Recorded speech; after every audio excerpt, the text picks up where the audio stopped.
Bismillahirrahmanirrahim. Welcome to the discussion session for the upcoming August 2026 attempt. अच्छा, आज के session के अंदर मैं ओवरऑल जो है ना आप लोगों के साथ एक रिवीजन प्लान डिस्कस कर रहा हूँगा। बहुत सारे लोगों के मेरे पास इंडिविजुअली व्हाट्सअप चैट पे भी और ग्रुप पे भी रिपीटेडली मेरे पास ये क्यूरी आती रहती है कि सर जो भी हमारी अपकमिंग अटैम्प्ट है और जो भी हमारे पास रिमेनिंग डेज़ हैं उसके अंदर हम किस तरह से अपने सब्जेक्ट्स को रिवाइज करें। मतलब रिवीजन के हवाले से अगर आप हमें कोई प्लान दे दें, रिवीजन के हवाले से आप हमें कोई स्ट्रेटेजी दे दें तो हमें इससे ना जो बड़ी आसानी होगी। अच्छा,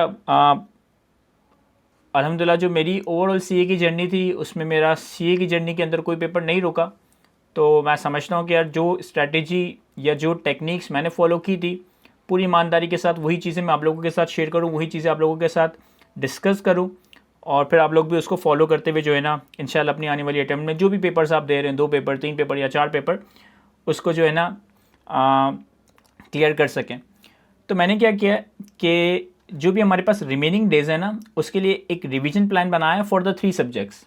अच्छा, मैंने इस रिवीजन प्लान के अंदर जो 3 सब्जेक्ट्स रखे ना वो कैफ के 3 सब्जेक्ट्स रखे जो मैं पढ़ाता हूँ, कैफ 1, कैफ 2 और कैफ 6।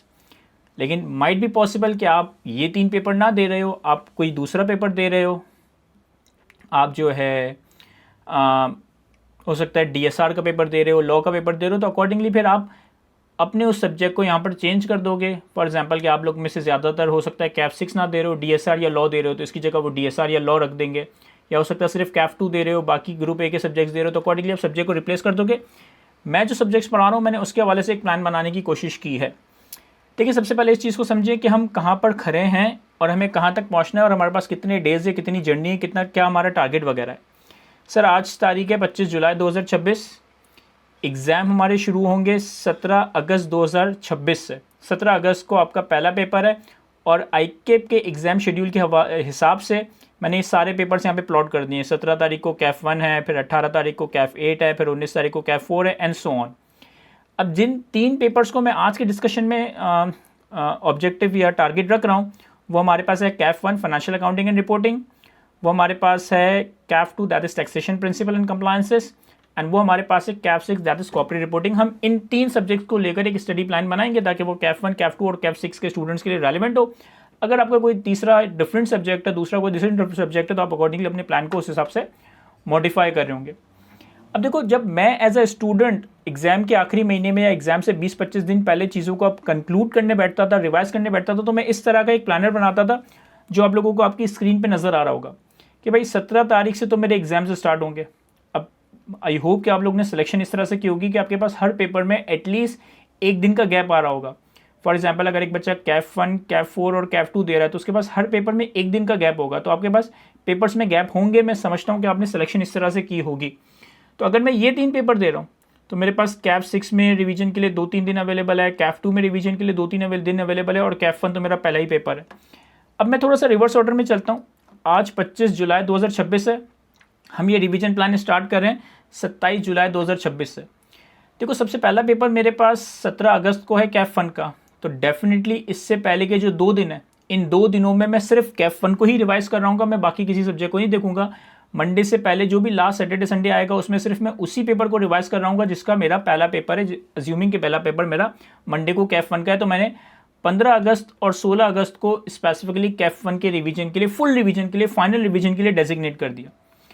उससे पहले के 2 दिन मैंने एक सब्जेक्ट को रिवाइज करने के लिए रखे जो मेरा सेकंड और थर्ड पेपर होगा।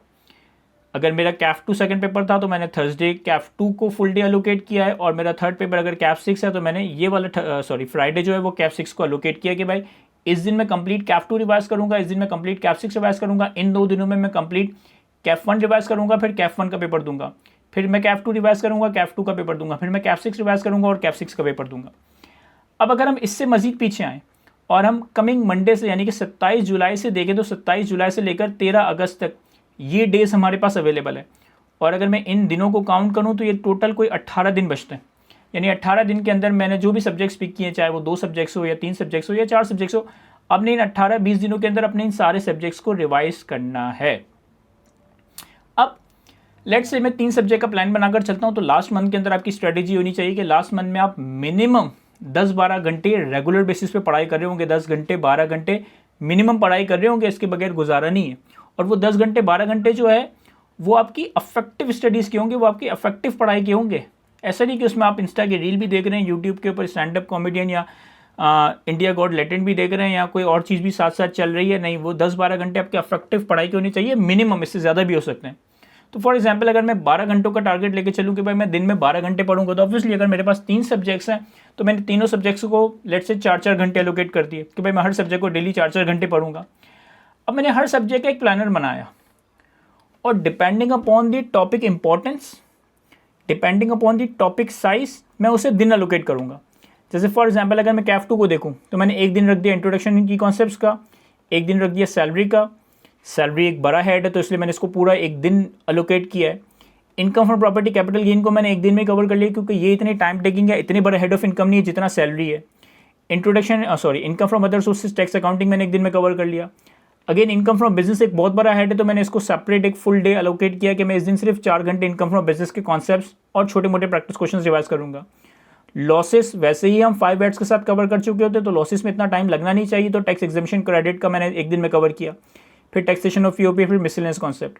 और फिर मैंने 2 दिन स्पेसिफिकली आप इनकम टैक्स के प्रैक्टिस क्वेश्चंस के रख दिए कि भाई इन 2 दिनों में मैं कोशिश करूंगा कि मैं 7-8 सवाल या 10 सवाल इंडिविजुअल और ईओपी की टैक्सेशन का करूंगा। फिर मैंने 4 घंटे रखे सेल्स टैक्स के सारे कॉन्सेप्ट के रिवीजन के लिए, फिर 4 सेल्स टैक्स की प्रैक्टिस के लिए, फिर सेल्स टैक्स की इनकम टैक्स की थ्योरी पोर्शन के लिए जिसमें हमारे पास रिटन असेसमेंट अपील वगैरह के कॉन्सेप्ट है। यहाँ पर आप एक दिन इसको इनकम टैक्स कर दें, सेल्स टैक्स कर दें, ये मुझसे एरर हो गया कि सेल्स टैक्स की थ्योरी, जो सेल्स टैक्स की हमारी ड्राई थ्योरी है जिसमें वो जो रिकॉर्ड, सेल्स टैक्स रजिस्ट्रेशन, ये सारी चीज़ें आ जाती है। एक दिन आपने इनकम टैक्स की थ्योरी का दे दिया, स्टडी टैक्स के चैप्टर 1, 2, 3 को 3 दिन दे दिया। और फिर भी इसके अलावा मैंने 2 दिन का बफर रखा है कि अगर कहीं पे तुम्हें लगता है कि यार किसी टॉपिक में तुम्हें ज़्यादा टाइम लगेगा, फॉर एग्जांपल मुझे इनकम फ्रॉम बिजनेस में हो सकता है 2 दिन लग जाए, हो सकता है मुझे सेल्स टैक्स के प्रैक्टिस क्वेश्चन में 2 दिन लग जाए, तो मैंने वो दिन सॉर्ट ऑफ अ बफर रख दिए। अगर तो आप ये सब कुछ as per the plan revise कर लेते हो तो फिर बफर के दिनों के अंदर आप कोशिश करोगे कि आप 2 दिनों के अंदर 4-5 अटैम्प्ट के पूरे पास पेपर्स को सॉल्व कर लो, और आपने इस प्लान को फॉलो करना है। इसी तरह अगर मैं कैफ 1 की बात करूं तो एक दिन मैंने पहले छोटे छोटे स्टैंडर्ड्स को रखा, इनके कॉन्सेप्ट्स भी रिवाइज करूंगा, साथ साथ इनकी प्रैक्टिस भी करूंगा। I16 कवर करने के बाद 2 दिन मैंने पूरे रख दिए कि भाई इन 2 दिनों में अब सिर्फ नॉन करंट एसेट्स की, क्योंकि नॉन करंट एसेट्स का मिला जुला के क्वेश्चन आ रहा होता है ना 15-20 मार्क का, तो इन 2 दिनों में टारगेट ये रखूंगा यार मैंने कम से कम 7-8 सवाल कॉम्प्रिहेंसिव सॉल्व करने हैं IS16 के नॉन करंट एसेट्स के, जिसमें IS16 भी होता है, IS20 भी होता है, IS23 भी होता है। फिर इसी तरह से मैंने जो छोटे छोटे स्टैंडर्ड्स हैं उनको एक दिन या अलोकेट किया। एनपीओ मुझे लगता है कि थोड़ा इंपॉर्टेंट और बड़ा टॉपिक है, इसको मैंने 2 दिन एलोकेट कर दिए, और अगेन पास पेपर्स की प्रैक्टिस के लिए या अगर कोई चीज़ रह जाती है तो उसकी प्रैक्टिस के लिए 2 दिन बफर के लिए रखे। सेम इसी तरह से कैफ 6 वालों के लिए कैफ 6 का प्लान बनाया और बफर का मार्जिन वगैरह दिया है। अब देखो मैं किस तरीके से चलता था, मैं हर टॉपिक को एक दिन असाइन करके इस तरह का प्लानर बना देता था। अब मेरा जैसे जैसे दिन गुजर रहे हैं ना, तो हर एक गुजरते दिन के साथ हर सब्जेक्ट के अंदर कोई एक चीज़ कट होनी चाहिए, कोई एक आइटम, कोई एक टारगेट एजेंडा कट होना चाहिए। भाई फॉर एग्जांपल 31 तारीख को मैंने कैफ 2 में इनकम फ्रॉम बिजनेस कवर किया, 31 तारीख को मैंने कैफ 2 में let's say income from business cover किया। अब मुझे पता है यार ये इनकम फ्रॉम बिजनेस ना बहुत हैवी टॉपिक है, मुझे 4 घंटे बहुत एग्जॉस्ट कर देगा, और 4 घंटे मुझे शायद हो सकता है 4 की जगह 5 घंटे पढ़ना लग जाए। तो फिर मैं सेम डे पे हो सकता है कि कैफ 1 का टारगेट चेंज करके बोरिंग कॉस्ट कर लूँ। मतलब मैं ये नहीं कह रहा कि 27 जुलाई को तुमने ये वाले 3 टॉपिक करने, मैं कह रहा हूँ 27 जुलाई को इनमें से कोई एक टॉपिक, इनमें से कोई एक टॉपिक, इनमें से कोई एक टॉपिक कब कट करना है।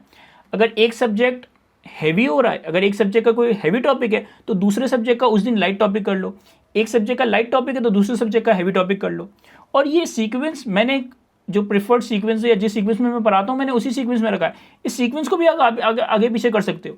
कोई सोच रहा है कि यार पहले मैं काम करता हूँ सेल्स टैक्स को निपटा लेता हूँ, तो वो पहले सेल्स टैक्स को निपटा ले फिर इनकम टैक्स पे आ जाए। कोई ये कहता है कि यार मैं पहले जो है ना लेट्स से एनपीओ इंटरप्रिटेशन और ये वाले टॉपिक कवर कर लेता हूँ, तो वो पहले इनको कवर कर ले बाद में इनको कवर कर ले। कोई ये कहता है यार मैं एग्जाम ग्रेड के हिसाब से इंपॉर्टेंट टॉपिक को पहले कवर कर लेता हूँ, अनइम्पॉर्टेंट टॉपिक को बाद में कवर करूँगा, तो वो इस तरीके से कर ले। यहाँ पर मैंने हर टॉपिक की सॉर्टिंग की है कि यार 18 दिनों में मेरे जो रिमेनिंग 18 दिनों में जो मेरा कोर्स है, जो मेरे टॉपिक्स हैं, क्या वो पॉसिबल है कवर करना। This plan shows yes it is possible कि अगर आप इस तरह से टाइम दो तो ये पॉसिबल। और अगेन ये कोई टाइम बेंचमार्क टाइम नहीं है भाई, हो सकता है किसी का सेल्स टैक्स बहुत स्ट्रांग हो, उसको सेल्स टैक्स में 3 दिन की ज़रूरत ना हो, 2 दिन में कर ले, लेकिन उसको इनकम फ्रॉम बिजनेस में ज़्यादा टाइम लग जाए। किसी का कोई चैप्टर स्ट्रॉन्ग है, कोई चैप्टर वीक है, तो वो अकॉर्डिंगली टाइम को थोड़ा पीछे आगे पीछे कर रहा होगा। ये मैंने एक आइडियल सिनेरियो में बात करने की कोशिश की है। और अगेन, हर गुजरते दिन के साथ आपका एक एक टॉपिक इन तीनों में से कट होता जाए। वो ज़रूरी नहीं है कि अगर 27 जुलाई है तो इंट्रोडक्शन भी कवर किया, IAS 23 भी कवर किया और फाइनेंशियल इंस्ट्रूमेंट या IAS 21 कवर किया। आपने अगर यहाँ इंट्रोडक्शन की कॉन्सेप्ट्स कवर किया और आपको लगता है कि यार अब मेरे पास ज़्यादा टाइम बचा है, तो मैं काम करता हूँ इस दिन IAS 16 कर लेता हूँ। फिर मेरे पास कम टाइम बचा है तो मैं काम करता हूँ कि IAS 1037 कर लेता हूँ। तो किसी दिन किसी सब्जेक्ट का अगर हैवी टॉपिक है तो दूसरे सब्जेक्ट का लाइट टॉपिक पिक कर लेना, एक सब्जेक्ट का लाइट टॉपिक है तो दूसरे सब्जेक्ट का हैवी टॉपिक पिक कर लेना। लेकिन मेक श्योर ये करना कि यार जैसे जैसे दिन गुजरते जा रहे ना, वैसे वैसे उस दिन का टारगेट, मतलब एक एक टारगेट तुम्हारा अकम्प्लिश्ड होता जाए, अचीव होता जाए। इस तरह से करते करते आप 12 अगस्त 2026 तक पहुंच गए। अब 13 तारीख को मैं सिर्फ अपना सेकंड पेपर कंप्लीटली रिवाइज करूंगा, 14 तारीख को मैं सिर्फ अपना थर्ड पेपर कंप्लीटली रिवाइज करूंगा, सैटरडे संडे 15 और 16 को मैं अपने पहले पेपर को कंप्लीटली रिवाइज कर रहा हूँ, फिर पहला पेपर दूंगा, फिर अकॉर्डिंगली सेकंड का रिवीजन, फिर सेकंड पेपर, फिर थर्ड का रिवीजन और फिर थर्ड पेपर दे रहा हूँगा। सर अब इस दौरान लेट से मैंने और चीज़ें एडजस्ट की हुई हैं कि लेट से मैंने वर्कशॉप अटेंड करनी है या मैंने मॉक देना है, तो ऑब्वियसली उन चीज़ों के लिए टाइम आपको मैनेज करना है, तो फिर आपको अपने प्लान के अंदर ही चीज़ों को मॉडिफाई करना पड़ेगा। भाई फॉर एग्जांपल अगर किसी ने वर्कशॉप का सोचा हुआ है कि मैंने इनकम टैक्स की या सेल्स टैक्स की वर्कशॉप लेनी है, तो फिर वो प्रैक्टिस के लिए एक दिन कम कर देगा इनकम टैक्स का, या पास पेपर की प्रैक्टिस के लिए एक दिन कम कर देगा, क्योंकि उसके 2 दिन लेट से वर्कशॉप में लग जाएंगे। किसी ने सोचा हुआ कि भाई मैं मॉक एग्जाम अटेंड करूंगा, तो मॉक एग्जाम अटेंड करने का मतलब है कि उसमें आपके 3-4 घंटे लगेंगे, तो फिर आपको कोई एक दिन मर्ज करना पड़ेगा या फिर एक बफर अपना हटाना पड़ेगा। तो accordingly this is the plan कि भाई मैंने एक जनरल प्लान बनाने की कोशिश की जो पब्लिक फॉर ऑल के लिए हो, लेकिन हर किसी की सिचुएशन के हिसाब से, किसी का कोई टॉपिक वीक है, किसी का कोई टॉपिक स्ट्रॉन्ग है, किसी को मॉक देना है, किसी को वर्कशॉप लेना है, किसी को कोई टॉपिक के कुछ अच्छी प्रैक्टिस करने की ज़रूरत है, तो वो आप इसे अकॉर्डिंगली मॉडिफाई कर रहे होंगे। तो ये वो प्लान है जो कि मैं एज अ स्टूडेंट फॉलो करता था और मेरे हिसाब से बड़ी स्ट्रैटेजी, अच्छी स्ट्रैटेजी थी, इसको मैं रिवाइज कर रहा होता था। अच्छा, अब एक और चीज़ जो कि अगेन मैं कर रहा होता था, लेकिन अब आप ये करें या ना करें, ये थोड़ा सा रिस्क पे है, मतलब आपको अपने आप को जानना ज़रूरी है इस चीज़ को करने के लिए। मैं पता है क्या करता था, मैं ये करता था कि फॉर एग्ज़ाम्पल मुझे पता है इस टैक्स के अंदर इनकम फ्रॉम बिजनेस सबसे ज़्यादा इंपॉर्टेंट है, इनकम टैक्स के प्रैक्टिस क्वेश्चन सबसे ज़्यादा इंपॉर्टेंट है, सेल्स टैक्स के प्रैक्टिस क्वेश्चन सबसे ज़्यादा इंपॉर्टेंट है, क्योंकि मेरे पेपर का 35-40 मार्क्स सिर्फ इन 3 टॉपिक से आना है। तो मैं इंपॉर्टेंट टॉपिक्स को पेपर से करीब तक रिवाइज करता था, मतलब आखिर के दिनों में इंपॉर्टेंट टॉपिक्स को रिवाइज करता था, शुरू अनइम्पॉर्टेंट टॉपिक से करता था। इसका रीज़न क्या था, सर अगर मैं इंपॉर्टेंट टॉपिक शुरू में रिवाइज कर लूँ तो एग्जाम तक पहुँचते पहुँचते इंपॉर्टेंट टॉपिक मेरा सबसे पुराना, सबसे बासी हो चुका होगा। तो मैं इंपॉर्टेंट टॉपिक को लेटेस्ट दिनों में कवर करने की कोशिश करता था, अनइम्पॉर्टेंट टॉपिक को पूरा शुरू में कर लेता था। अब अगेन ये बड़ा रिस्की है, इसके लिए आपको अपने आप को पहचानना बड़ा ज़रूरी है। कोई बच्चा शुरू अनइम्पॉर्टेंट टॉपिक से करे, पता चला उसने अनइम्पॉर्टेंट टॉपिक में ही सारे दिन निकाल दिए, इंपॉर्टेंट टॉपिक को रिवाइज नहीं कर पाया, तो वो तो डिजास्टर हो जाएगा। या फॉर एग्जाम्पल मुझे पता है कि यार मुझे कॉन्सेप्ट्स रिटेन रहता है, लेकिन मुझे थ्योरी इतनी अच्छी याद नहीं रहती, तो मैं क्या करता था कि शुरू के दिनों में मैंने कॉन्सेप्ट्स का रिवीजन किया, जो थ्योरी का एरिया है वो लास्ट में रिवाइज किया, ताकि जब मैं पेपर तक पहुंचूं तो मैंने थ्योरी लेटेस्ट, ताज़ी गरम लेटेस्ट पढ़ी हो, ताकि मैं पेपर के अंदर अच्छा परफॉर्म कर सकूं। तो ये कुछ चेंजेस हैं, मॉडिफिकेशंस हैं, जो आप अपने केस टू केस बेसिस पे अकॉर्डिंगली इस प्लान के अंदर कर रहे होंगे। और होपफुली अगर आप इस प्लान को फॉलो करेंगे तो आपका एक इफेक्टिव और एफिशिएंट रिवीजन हो पाएगा। जो टॉपिक्स इंपॉर्टेंट है उनको आपने ऑब्वियसली प्रायोरिटी देनी है, प्रायोरिटी सेंस में कि उनको ज़्यादा टाइम देना, उनको ज़्यादा प्रैक्टिस करनी है। जो चीज़ें लेस इंपॉर्टेंट है, कोई चीज़ अगर फॉर एग्जाम्पल अगर तुमने कोई चैप्टर पढ़ा ही नहीं है, भाई एक बच्चा है उसने कैफ 1 के अंदर इन सारे चैप्टर्स में से लेट से 2 चैप्टर पढ़े ही नहीं है या 1 चैप्टर पढ़ा ही नहीं है, तो वो फिर इसको अब तुम उसका कुछ नहीं उखाड़ सकते। अगर तुमने लेट से कॉन्सेप्चुअल फ्रेमवर्क पढ़ा ही नहीं है तो तुम एक दिन उसको रिवाइज करके भी कुछ उसका उखाड़ नहीं पाओगे। तो बेहतर है जो तुमने पढ़ा हुआ है उसी को अब रिवाइज करो। अब हम उस पॉइंट ऑफ टाइम पे नहीं है कि अब हम वो चीज़ कवर करने की कोशिश करें जो हमने जो है ना छोड़ दी है या जिसके हमने लेक्चर्स ही कवर नहीं किए। अच्छा, रिपीटेडली मैं चैट में देख रहा हूँ कि सर एक ही तरह का सवाल आ रहा है जो मेरे पास अगेन व्हाट्सएप पे भी आता है कि सर थ्योरी का बता दें, थ्योरी बहुत मुश्किल है, थ्योरी नहीं होती, थ्योरी में इशू आ रहा है। देखो बड़ा क्लियर सी चीज़ है, मैं कैफ 2 की बात करता हूँ। कैफ 2 में जो मैं ये टॉपिक सेलेक्ट करता जा रहा हूँ, इन टॉपिक्स में थ्योरी से ज़्यादा कॉन्सेप्ट और प्रैक्टिस पे फोकस करना। ये जो मैंने टॉपिक सेलेक्ट किया ना, इंट्रोडक्शन से लेकर सेल्स टैक्स प्रैक्टिस तक, इन एरियाज़ में आपने थ्योरी से ज़्यादा प्रैक्टिस के ऊपर और कॉन्सेप्ट पे फोकस करना है। थ्योरी में मैंने कुछ कुछ जगहों पे आपको पढ़ाते हुए बताया कि यार ये डेफिनेशन याद कर लेना, ये प्रोसीजर याद कर लेना, ये चीज़ याद कर लेना। अगर वो याद कर ले तो बहुत अच्छी बात है, नहीं भी याद करते तो बिल्कुल ये नहीं है कि तुम्हारा पेपर रुक ही जाएगा, फिर वो थोड़ा सा लक पे चला जाएगा। लेकिन कॉन्सेप्ट्स और प्रैक्टिस आपकी बड़ी अच्छी हो, आप यहाँ से जो है ना 60-70 मार्क का पेपर अटैम्प्ट करने की पोजीशन में आ जाएंगे। अब ये वाले जो चैप्टर्स हैं ना, ये प्योर थ्योरी के हैं। ये वाले जो चैप्टर्स हैं ना प्योर थ्योरी के, एक तो सेल्स टैक्स का रिटर्न रजिस्ट्रेशन वाला एरिया, इनकम टैक्स का रिटर्न असेसमेंट अपील, और आपकी स्टडी टैक्स का चैप्टर 1, 2, 3, ये 3 चैप्टर्स बोरिंग थ्योरी है। इसके अंदर अब मैं याद करने बैठूंगा तो मैं कैसे याद करूंगा सर? ऑब्वियसली मैं पूरे चैप्टर याद नहीं करूंगा। पहले मेरी कोशिश होगी कि मैं एटलीस्ट वो चीज़ें याद कर लूँ जो एग्जामिनर ने पिछले 10 सालों में पूछी हैं। आपके पास हर चैप्टर के पास बाद उसके पास पेपर्स आ रहे हैं, आप देख लें क्विकली कि यार हर चैप्टर के अंदर एग्जामिनर ने क्या क्या पूछा है, पहले मैं एटलीस्ट वो याद कर लूँ। फिर उसके बाद अगर कोई ऐसी चीज़ है जो कि एग्जामिनर ने नहीं पूछी तो मैं फिर उनको याद करने की कोशिश करूँ जो मुझे इंपॉर्टेंट लग रही है। तो अगेन यहाँ पे आपको पिक एंड चूज़ करना पड़ेगा, यहाँ पे आपको रिस्क बेस्ड चलना पड़ेगा। अगर आपके पास इतना टाइम नहीं है कि आप सब कुछ याद कर सकें, और मैं समझता हूँ ह्यूमनली पॉसिबल भी नहीं है कि आप 100% कंटेंट पूरा याद कर लें। आपको रिस्क बेस्ड चलना पड़ता है, आपको कुछ थ्योरी के एरियाज़ में सेलेक्टिव स्टडीज़ करनी पड़ती है। लेकिन जो थ्योरी तुम याद नहीं भी कर रहे ना, आई रिकमेंड कि उसको भी एटलीस्ट 2-3 दफ़ा पढ़ ज़रूर लेना, क्योंकि एटलीस्ट तुमने 2-3 दफ़ा उसको पढ़ लिया ना और तुमने याद नहीं किया, और एग्जाम में खुदा ना खास्ता वहाँ से सवाल आ गया, 5 मार्क का, 7 मार्क का, 8 मार्क का सवाल आ गया, तुम कुछ ना कुछ अपनी अंग्रेज़ी में, अपनी जैसी भी आपकी अंग्रेज़ी है उसमें चीज़ों को अटेम्प्ट करके 5 मार्क के सवाल में से 2 मार्क्स तो निकाल ही लोगे, 10 मार्क के सवाल में से 4-5 मार्क्स तो निकाल ही लोगे। तो अगर कोई टॉप थ्योरी याद कर रहे हो, गुड है, वेल है। अगर कोई थ्योरी ऑल टुगेदर याद ही नहीं कर रहे तो एटलीस्ट उस थ्योरी को भी 2-3 दफ़ा पढ़ ज़रूर लेना, ताकि अगर खुदा ना खास्ता वहाँ से सवाल आ जाए तो तुम अटेम्प्ट करने की पोजीशन में हो। सर फिर किसी ने कहा सर इफेक्टिवली एक दिन में रिवाइज कैसे कर सकते हैं एक पेपर कम्प्लीटली? सर मैंने कौन से पेपर को एक दिन का रिवीजन दिया है?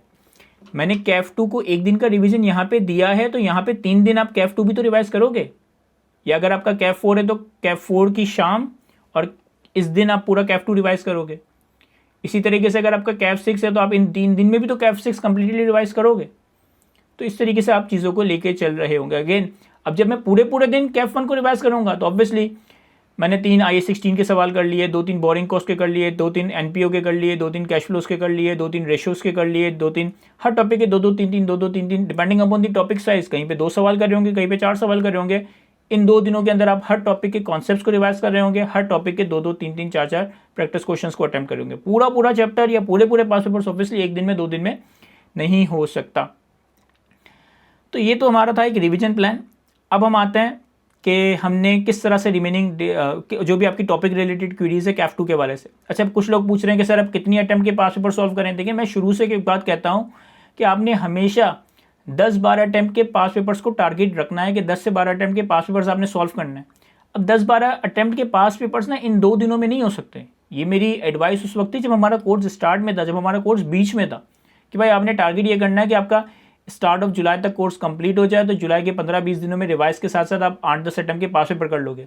अब किसी ने पास पेपर्स किए ही नहीं है ना, और वो ये सोच रहा है कि भाई मैं रिवाइज भी कर लूँगा और पास पेपर्स भी कर लूँगा, तो इतना कुछ नहीं होने वाला 18 दिन में। 18 दिन के अंदर आप ये रिवाइज करके इन 2-2 दिनों में हो सकता है आप 3 अटैम्प्ट, 4 अटैम्प्ट, 5 अटैम्प्ट के पास पेपर्स मैक्सिमम सॉल्व कर लो। आइडियल तो ये होता है कि भाई आपको 8-10 अटैम्प्ट के पास पेपर्स करने चाहिए।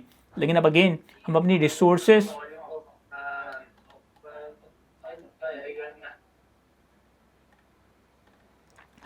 रिसोर्सेज यानी कि हमारे पास जो टाइम की अवेलेबिलिटी है उसको देखते हुए अकॉर्डिंगली कोई ना कोई प्लान बना रहे होंगे। तो ये तो हमारा ओवरऑल एक रिवीजन प्लान था। अब हम आते हैं आपकी टॉपिक रिलेटेड क्वेरीज के ऊपर। अच्छा, एक क्वेश्चन को बार बार कॉपी मत कीजिएगा, मैं फीफो मेथड पे चलूंगा और फीफो मेथड पे क्वेश्चंस को आंसर कर रहा हूँगा। सर 2022 से 2026 वाले पास पेपर्स इनफ है? यस इनफ है। सर सेल्स टैक्स में मसला आ रहा है? देखो आप एक डॉक्टर के पास भी जाते हो ना तो उसे अपनी बीमारी एक्सप्लेन करते हो कि भाई मेरे गुर्दे में फलां तरह का पेन हो रहा है या मेरे चेस्ट में फलां तरह का पेन हो रहा है, ये थोड़ी जाके बस बीमार हूँ मैं। अब मैं कैसे इसके ऊपर रिस्पॉन्ड करूँ कि सेल्स टैक्स में मसला आ रहा है? यू नीड टू आइडेंटिफाई कि भाई मसला आ क्या रहा है। कोई चीज़ समझ नहीं आ रही, कोई क्वेश्चन समझ नहीं आ रहा, कोई कॉन्सेप्ट समझ नहीं आ रहा, थोड़ा एक्सप्लेन तो करें सेल्स टैक्स में मसला आ रहा है, ये बहुत जनरल कुछ बात है। सर इनकम फ्रॉम बिजनेस में मुश्किल आ रही है और काइंडली जो रूल ख़त्म हो गए हैं वो बता दें। लाइक जब मैं पास पेपर कर रहा हूँ तो इसमें डिफ़िकल्टीज आ रही हैं। सर जो रूल ख़त्म हो गए तो मैं पिछले 10, 12, 15 सालों के कानून से बैठ के निकाल थोड़ी सकता हूँ कि कौन से रूल ख़त्म हो गए। जो कंटेंट आपको पढ़ाया गया है वो आज का रूल है। जो कंटेंट आपको पढ़ाया गया है वो आज का रूल है, आपने उसको फॉलो करना है। पास पेपर्स के सोल्यूशन आउटडेटेड हो गए होते हैं, आप उसके लिए क्या कहते हैं आईकेप की प्रैक्टिस किट को इस्तेमाल कर लें। आईकेप की प्रैक्टिस किट में ज़्यादातर पास पेपर के क्वेश्चंस और उनके अपडेटेड सॉल्यूशंस वगैरह आपको मिल जाएंगे। अगेन सर सेल्स टैक्स में मसला आ रहा है, क्या करें आपके पोर्टल में, मैं क्या ही आंसर करूं जब तक मेरे पास स्पेसिफिक मसला आइडेंटिफाई नहीं होगा। सर कितने पास पेपर सॉल्व करें, आइडियल तो ये था कि आप 8-10 अटैम्प्ट के सॉल्व करें, लेकिन अगर आपने कर लिए तो बहुत अच्छी बात है, नहीं किए तो एटलीस्ट एग्जाम से पहले 4-5-6 अटैम्प्ट के पास पेपर्स आपको करने चाहिए। सर सेल्स टैक्स से लॉन्ग क्वेश्चन थ्योरी का आ सकता है? नहीं, जनरली सेल्स टैक्स से थ्योरी का सवाल वो लॉन्ग क्वेश्चन में नहीं पूछता, वो 6-6, 5-5 मार्क्स के 3 पार्ट्स में 3 अलग अलग सवाल पूछ रहा होता है। सर बुक वाले पास पेपर्स इनफ है? सर बुक से करें या आईकेप की वेबसाइट से करें, दोनों एक ही है। बुक में भी वही पास पेपर्स हैं जो आईकेप में भी है। Easy tip for sales tax, concepts practice, concepts practice, concept practice. Practice जितनी ज़्यादा करोगे उतना ज़्यादा टॉपिक हलवा लगेगा। सर इस अटेम्प्ट में एओपी का क्वेश्चन आएगा या इनकम फ्रॉम बिजनेस का? सर मैंने ना पेपर बनाया है ना मैं कोई क्या बोलते हैं जो फ्यूचर देखते हैं, कोई प्रिडिक्शन कर सकता हूँ। आपको मैं रिकमेंड नहीं करूँगा कि आप इस एनालिसिस के ऊपर कि एओपी आएगा या इनकम फ्रॉम बिजनेस आएगा किसी एक चीज़ को ऑल टुगेदर छोड़ दें, क्योंकि अगर आपने इनकम फ्रॉम बिजनेस छोड़ दिया और 20 मार्क का एओपी का सवाल आ गया तो फिर आपकी एग्जाम में क्या ही हालत होगी, और वाइस वर्सा। तो इस दोनों टॉपिक के जो आपने नाम लिए वो दोनों इंपॉर्टेंट टॉपिक्स हैं, तो इनको छोड़ना कहीं से भी समझदारी नहीं होगी। सर बेंचमार्क क्वेश्चंस की लिस्ट दे दें एफआर में। मैं कोशिश करता हूँ कि आपको कोई बेंचमार्क क्वेश्चंस की लिस्ट बना के दे दूँ, लेकिन अगेन आपने हर सवाल लेक्चर्स में कवर किया है, हर सवाल को खुद प्रैक्टिस किया है। You are in a better position than me कि आप आइडेंटिफाई कर सको कि यार मैंने एक टॉपिक के अगर 20 सवाल सॉल्व किए तो इसमें से कौन से 2 या 3 ऐसे सवाल थे जो कि रिवीजन के लिए मेरे लिए हेल्पफुल होंगे, जिसमें मेरा पूरा टॉपिक बहुत अच्छे से रिवाइज हो जाएगा। सर टेक्स्ट में वो टॉपिक बता दें जिससे 50 नंबर आराम से आ जाए। सर टेक्स्ट में वो टॉपिक बता दें जिससे 50 नंबर आराम से आ जाएं। देखो ये टॉपिक्स जो मैंने सेलेक्ट किए हैं, इन टॉपिक्स से आप 70-75 मार्क्स पेपर अटेम्प्ट करने की पोजीशन में होंगे। अब अगर आप 70-75 मार्क्स किस क्वालिटी का अटेम्प्ट करते हो, अगर आप अच्छी क्वालिटी का अटेम्प्ट करते हो तो 75 मार्क का पेपर अटेम्प्ट करके 50 आ सकते हैं। लेकिन अगर आपकी यहाँ पर क्वालिटी खराब होती है तो फिर आपको ऑब्वियसली यहाँ से भी थोड़े थोड़े मार्क्स उठाने पड़ते हैं। सर पेपर पैटर्न बता दें, पहले कौन सा सवाल अटेम्प्ट करना है? Thank you so much. Manage कैसे होगा? अच्छा ये बड़ा इंपॉर्टेंट सवाल है, सारे ध्यान से सुनिएगा।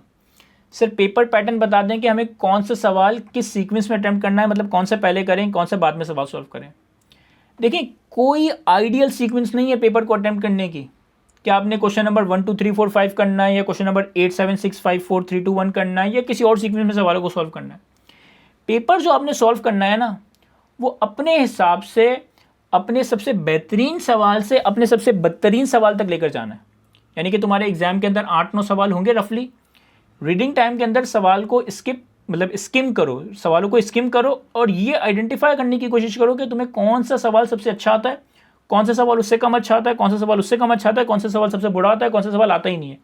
तो जो तुम्हारी तैयारी होगी उस हिसाब से तुम अपने जो भी 8-9 सवाल एग्जाम में क्वेश्चन पेपर में गिवन होंगे ना, उसको एक सीक्वेंस असाइन करोगे। क्वेश्चन नंबर 2 मुझे सबसे अच्छा आता है, मैं क्वेश्चन नंबर 2 को पहले सॉल्व करूंगा। क्वेश्चन नंबर 5 मुझे उसके बाद आता है, मैं क्वेश्चन नंबर 5 को सॉल्व करूंगा। आप अपनी प्रिपरेशन एग्जाम में असेस करोगे कि यार जो आपकी बेस्ट परफॉर्मेंस से लेकर वर्स्ट परफॉर्मेंस की तरफ जाए, उस सीक्वेंस में आपने क्वेश्चंस को नंबरिंग असाइन करनी है और इस सीक्वेंस में आपने पेपर को सॉल्व करना है। एक चीज़ मैं ये करता था, चाहे वो कोई भी सब्जेक्ट हो, कैफ 2 हो, कैफ 1 हो या कोई भी सब्जेक्ट हो, हमारे एग्जाम के अंदर ना 2-3 सवाल लॉन्ग होते हैं 20-22-25 मार्क के, 20 मार्क के, 22 मार्क के, और 4-5 सवाल शॉर्ट होते हैं 8 मार्क के, 10 मार्क के। मैं बड़े सवालों को 20-22 मार्क का जो सवाल होता है ना, उनको ना कभी सबसे पहले सॉल्व करता था ना कभी सबसे एंड में सॉल्व करता था, क्योंकि जब आप 20-22 मार्क वाला सवाल सबसे पहले पिक करते हो ना, तो आप उसमें मार्क्स से ज़्यादा टाइम वेस्ट कर देते हो। और जब आप 20-22 मार्क वाला सवाल सबसे आखिर में पिक करते हो, अब एग्जाम में टाइम खत्म होने में लेट्स से 20 मिनट रह गए और आपका 20 मार्क का सवाल रहता है, तो जब आपका नज़र आपकी घड़ी पे पड़ती है ना और 20 मार्क का सवाल रहता है तो वहीं पे आपकी ब्लास्ट हो जाती है। तो मैं ये कोशिश करता था कि यार इस तरह के जो लॉन्ग क्वेश्चन है ना, जनरली कैफ 2 में इनकम टैक्स की कंपटीशन का और सेल्स टैक्स की कंपटीशन का सवाल 20-20 मार्क्स का आता है। कैफ 1 के अंदर नॉन प्रॉफिट ऑर्गेनाइजेशन या नॉन करंट एसेट या किसी और टॉपिक का सवाल 20 मार्क आता है। तो मैं इन बड़े सवालों को पेपर में सैंडविच करता था सैंडविच का मतलब क्या है कि पहले मैंने 8-10 मार्क के 2 सवाल सॉल्व किए, फिर मैंने 20-22 मार्क की वेटेज के रिमेनिंग सवाल सॉल्व किए, और फिर जो रिमेनिंग शॉर्ट क्वेश्चंस रह गए उनको आखिर में सॉल्व किया। तो मैं इस तरीके से अरेंज करता था। लेकिन अगेन ये कोई आइडियल सिचुएशन या हमेशा ऐसा नहीं करना। आपने सिलेक्शन जो करनी है क्वेश्चंस की कि किस सीक्वेंस में क्वेश्चन सॉल्व होंगे, वो from your best performance to your worst performance को रिफ्लेक्ट करेंगे। जो सवाल सबसे अच्छा आता है उसको सबसे पहले करो, जो सवाल उसके बाद कम अच्छा आता है उसके बाद, एंड सो ऑन। एक बड़ी इंपॉर्टेंट बात है, हम हमेशा से ये बात सुनते हैं, या हमेशा से ये बात हमें कहीं ना कहीं किसी ने किसी बताई होगी कि भाई तुम्हारे पास 100 मार्क्स का पेपर है और 3 घंटे, यानी कि तुम्हारे पास 180 मिनट्स अवेलेबल है। तो इस इक्वेशन को देखते हुए 1 मार्क्स के लिए तुम्हारे पास 1.8 मिनट है। ये इक्वेशन आपने हमेशा कहीं ना कहीं सुनी होगी, कहीं ना कहीं आपने देखी होगी, कहीं ना कहीं आपने पढ़ी होगी कि भाई 1 मार्क के लिए आपके पास 1.8 मिनट है। यानी कि अगर 10 मार्क का सवाल है तो वो आइडियली 18 मिनट में हो जाना चाहिए, 20 मार्क का सवाल है तो वो आइडियली 36 मिनट में हो जाना चाहिए। लेकिन प्रैक्टिकली हम एग्जाम में कभी भी ऐसे चलते नहीं है कि भाई एक सवाल स्टार्ट किया, देखा भाई 10 मार्क का सवाल है, 18 मिनट किया, 18 मिनट में नहीं हुआ तो हम दूसरे सवाल पे आ गए। हम एग्जाम में कभी भी ऐसा नहीं करते। रिसर्च ये कहती है कि जनरली पहले घंटे में बच्चा जो है ना 20 से 25 मार्क का पेपर सॉल्व करता है। प्रैक्टिकली जो होता है मैं आपको बता रहा हूँ, क्या होना चाहिए वो भी बताऊंगा। लेकिन रिसर्च ये कहती है कि पहले घंटे में बच्चा जो है ना 20-25 मार्क का पेपर सॉल्व करता है। सेकंड आवर में, यानी कि जो पेपर का दूसरा घंटा होता है, उसमें वो 30-35 मार्क्स सॉल्व करता है। और थर्ड आवर में, यानी कि पेपर का जो आखिरी घंटा होता है, उसमें वो सोचता है कि मैं 40-45 मार्क्स का पेपर सॉल्व करूंगा। अब ये कहीं से भी इंटेलिजेंट अप्रोच, कहीं से भी लॉजिकल अप्रोच नहीं है कि शुरू में आपको जो 2 सवाल आ रहे हैं वो बहुत अच्छे आ रहे हैं तो आप उसको बना के 1 घंटे में सिर्फ 20 मार्क का पेपर सॉल्व कर रहे हो, फिर आपने अगले 1 घंटे में थोड़ा हाथ तेज किया और 30-35 मार्क खींच दिए। अब आप एक्सपेक्ट कर रहे हो कि मैं 1 घंटे में 40-45 मार्क का पेपर कर पाऊंगा, तो this would be a disaster. आपने पहले सवाल से ही स्पीड पकड़ के रखनी है। जो चीज़ आपको आती भी है ना, बहुत अच्छी भी आती है, लेकिन उसको भी तेज करना है। टारगेट ये करना है कि मैं हर घंटे में कम से कम 30-35 मार्क का पेपर सॉल्व करूं। एग्जाम का जब पहला घंटा खत्म हो, मैंने 30-35 मार्क का पेपर अटेम्प्ट कर लिया हो। दूसरा घंटा खत्म हो तो मैंने कम से कम 75 मार्क 60 मार्क का पेपर कर लिया हो।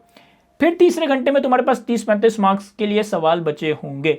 तो प्रैक्टिकली रिसर्च ये कहती है कि स्टूडेंट ये करता है, लेकिन आपने ये फॉलो करना है, जो सवाल तुम्हें अच्छे भी आते हैं उसमें भी स्पीड रखें। ऐसा नहीं शुरू में बना के लिख रहे हैं, कलरफुल मार्कर से लिख रहे हैं, हेडिंग को अंडरलाइन कर लें, सब चीज़ों की कोई ज़रूरत नहीं है। अब तो मेरे ख्याल में मल्टीपल पेन भी इस्तेमाल नहीं करते, एक पेन से आपने पूरा आंसर करना है। तो कोई शशके, कोई हाईलाइटर, कोई चांद सितारे लगाने की ज़रूरत नहीं है। शुरू से ही स्पीड पकड़नी है। टारगेट ये रखना है कि 1 घंटे में 30-35 मार्क, अगले घंटे में 30-35 मार्क, तो फिर तुम्हारे पास आखिरी 1 घंटे में 30-35 मार्क का पेपर बचा होगा। 3 घंटों के अंदर अगर तुमने 85, 90, 95 मार्क का पेपर सॉल्व कर लिया, इंशाल्लाह मैं गारंटी करता हूँ कि तुम्हारा पेपर पास हो जाएगा। सर बुक के एंड में जो पास पेपर क्वेश्चन है वो इनफ है, बुक के एंड से कर लें, डायरेक्टली ईयरली पास पेपर कर लें। मैं इस टाइम पे रिकमेंड करता हूँ कि इस टाइम पे आपको टॉपिकल पास पेपर्स नहीं, पूरे ईयरली पास पेपर सॉल्व करने चाहिए, ताकि आपको आइडिया हो कि एग्जाम में किस तरह से सवाल मिक्स होकर आ रहे होते हैं, किस तरह से पूरा पेपर आपका नजर आ रहा होगा। सर वेल्थ स्टेटमेंट इंपॉर्टेंट है, यस बिल्कुल आ सकती है वेल्थ स्टेटमेंट। देखो वेल्थ स्टेटमेंट को इतना रॉकेट साइंस कॉन्सेप्ट नहीं है, आप आधे घंटे में वेल्थ स्टेटमेंट का कॉन्सेप्ट समझ सकते हो, प्रैक्टिस कर सकते हो। इसका कोई 20 मार्क का सवाल नहीं आएगा, इसका सवाल आएगा तो 6-7 मार्क का आएगा। लेकिन एक चीज़ जो आधे घंटे में हो सकती है और बहुत आसान बेबी कॉन्सेप्ट है, तो मैं 7 मार्क्स उसके लिए रिस्क पे कभी नहीं लूँगा। सर चैप्टर वाइज पास पेपर्स करें, होल कोर्स रिवाइज करके अटेम्प्ट वाइज पास पेपर करें, इस पर मैंने आंसर किया। जब आप पढ़ रहे थे तो आप टॉपिक वाइज पास पेपर करते थे, हर चैप्टर के बाद उसका पास पेपर करते थे। लेकिन आपने जब पूरा कोर्स रिवाइज कर लिया, अब जब आप आखिर के 2-3 दिन पास पेपर्स को प्रैक्टिस करेंगे, तब आप टॉपिक वाइज नहीं पूरे पास पेपर्स को सॉल्व करेंगे। सर प्लीज़ सेल 6 की भी क्विक रिवीजन बना दें, उसको 2-3 बार देखेंगे तो कॉन्सेप्ट्स याद हो जाएंगे। जी बिल्कुल मैं ऐसा करूँगा। मैंने आप लोगों को 4 हेड्स के समरी, 4 हेड्स के रिवीजन लेक्चर्स प्रोवाइड किए हैं। मेरी कोशिश है कि इस वीकेंड पे मैं इनकम फ्रॉम बिजनेस और सेल्स 6 का भी रिवीजन लेक्चर आप लोगों को रिकॉर्ड करके प्रोवाइड करूं, ताकि आप लोगों को इनकम फ्रॉम बिजनेस और सेल्स 6 को रिवाइज करने में आसानी हो, कम टाइम में आप उसके सारे कॉन्सेप्ट को रिवाइज कर सकें। सर आपके वॉल्यूम 1 में चैप्टर 12 पेज 199 से लेकर 222 में आई के पास पेपर्स हैं। सर इनकी सोल्यूशन नहीं मौजूद पोर्टल पे। देखें वो जो सवाल है मुझे एग्जैक्टली याद नहीं आ रहा है ये कौन सा चैप्टर है, लेकिन चैप्टर 12 मुझे लग रहा है मिसलेनियस कॉन्सेप्ट का चैप्टर है। मिसलेनियस कॉन्सेप्ट्स के चैप्टर के अंदर जनरली जो सवाल आए ना वो एग्जैक्ट थ्योरी के सवाल हैं। यानी जो चीज़ हमने मिसलेनियस कॉन्सेप्ट में पढ़ी है उसी का थ्योरेटिकल क्वेश्चन है, as it is answer copy paste हो जाएगा, कोई दिमाग नहीं लगाना। हाँ, अगर कोई डिस्कशन बेस्ड सवाल, कोई कॉन्सेप्चुअल सवाल या कोई कंपटीशन वाला सवाल है तो अगर आप वो मुझे आइडेंटिफाई कर दें ग्रुप के ऊपर या डीएम के अंदर, तो मैं इसका सोल्यूशन आपको प्रोवाइड कर दूंगा। सर जो सेल्स टैक्स का आखिरी यानी तीसरा चैप्टर पेपर के हवाले से इंपॉर्टेंट है, देखो आपके एग्जामिनर का पैटर्न पता है क्या है, 25-30 मार्क्स इनकम टैक्स की कंप्यूटेशन के पूछता है, 17-18 मार्क्स सेल्स की कंप्यूटेशन के पूछता है, ये आपके हो गए 50 मार्क्स। बाकी 50 मार्क्स आपका थ्योरेटिकल पेपर होता है। बाकी 50 मार्क्स में से 15-20 मार्क्स वो इनकम टैक्स और सेल्स टैक्स के कॉन्सेप्चुअल सवाल पूछता है, जो आपने हेड्स ऑफ इनकम में पढ़े, लॉसेस में पढ़े, सेल्स के कॉन्सेप्ट में पढ़े। और 25-30 मार्क्स डल थ्योरी के होते हैं, जिसके अंदर वो सेल्स टैक्स की रजिस्ट्रेशन, रिकॉर्ड कीपिंग की थ्योरी पूछता है, जिसके अंदर वो इनकम टैक्स की रिटर्न असेसमेंट बिल की थ्योरी पूछता है, जिसमें वो चैप्टर 1, 2, 3 की थ्योरी पूछता है। तो आपके एग्जामिनर ने पेपर इतना खूबसूरती से डिज़ाइन किया है कि वो हर जगह से कुछ ना कुछ पूछेगा ज़रूर आपसे।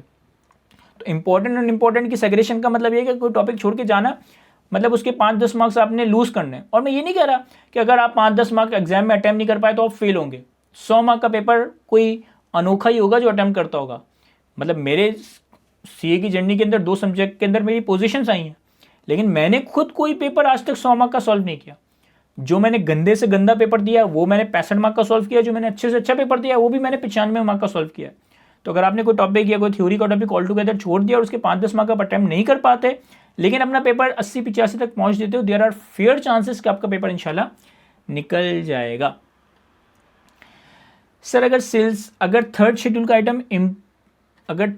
का आइटम हम इम्पोर्ट करें और वो आए जब पोर्ट पर तो रिटेल प्राइस नहीं मालूम तो कस्टम असेस वैल्यू को 130% ले लेते हैं। जी बिल्कुल नाजिर, थर्ड शेड्यूल आइटम की अगर आप इंपोर्ट करते हो ना, अगर आप थर्ड शेड्यूल आइटम की इंपोर्ट करते हो तो इस केस में जो आपकी रिटेल प्राइस होगी ना वो होगी higher of 2 things, actual retail price given, जो आपको सवाल में एक्चुअल रिटेल प्राइस गिवन है वो, या फिर 130% ऑफ कस्टम वैल्यू। देखो अगर तो सवाल में कस्टम वैल्यू भी दी हुई है और रिटेल प्राइस भी दी हुई है तो एक्चुअल रिटेल प्राइस को कस्टम वैल्यू के 130% से कंपेयर करेंगे, विच एवर इज हायर आपकी रिटेल प्राइस बन जाएगी।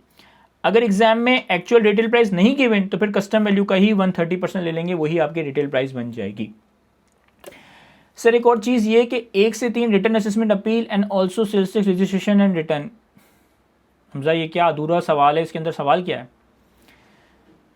दाऊद कह रहे हैं सर सैलरी हेड में वो वाला प्रोविजन समझा दें, कोई एम्प्लॉय कभी ट्रैवलिंग करता है और एम्प्लॉयर उसको फंड करता है तो कभी फुल गिवन अमाउंट टैक्सेबल होती है, जितने एक्सपेंस किया उतना टैक्सेबल होता है, और कभी एग्जाम कर देते हैं, ये समझ नहीं आता।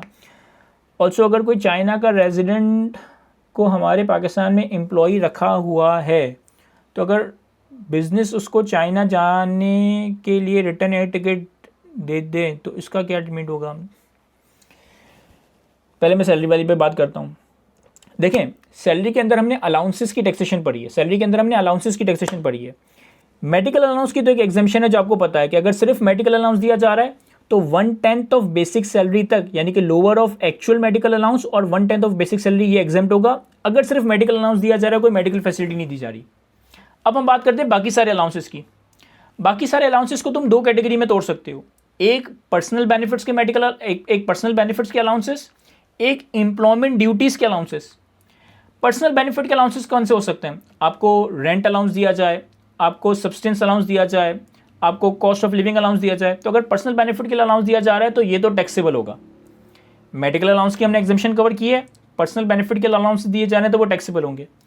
वो अलाउंसेस जो कि एम्प्लॉयमेंट ड्यूटीज़ के लिए दिए गए, एम्प्लॉयमेंट जॉब से रिलेटेड दिए गए, इसमें आपने सबसे पहले ये देखना है कि क्या ये अलाउंस हर महीने फिक्स दिया जाता है, यानी हर महीने आपको लेट से यूनिफॉर्म के नाम पे 5,000 रुपये दिए जाते हैं, हर महीने आपको कन्वेंस के नाम पे 10,000 दिए जाते हैं, हर महीने आपको एंटरटेनमेंट के नाम पे 12,000 दिए जाते हैं।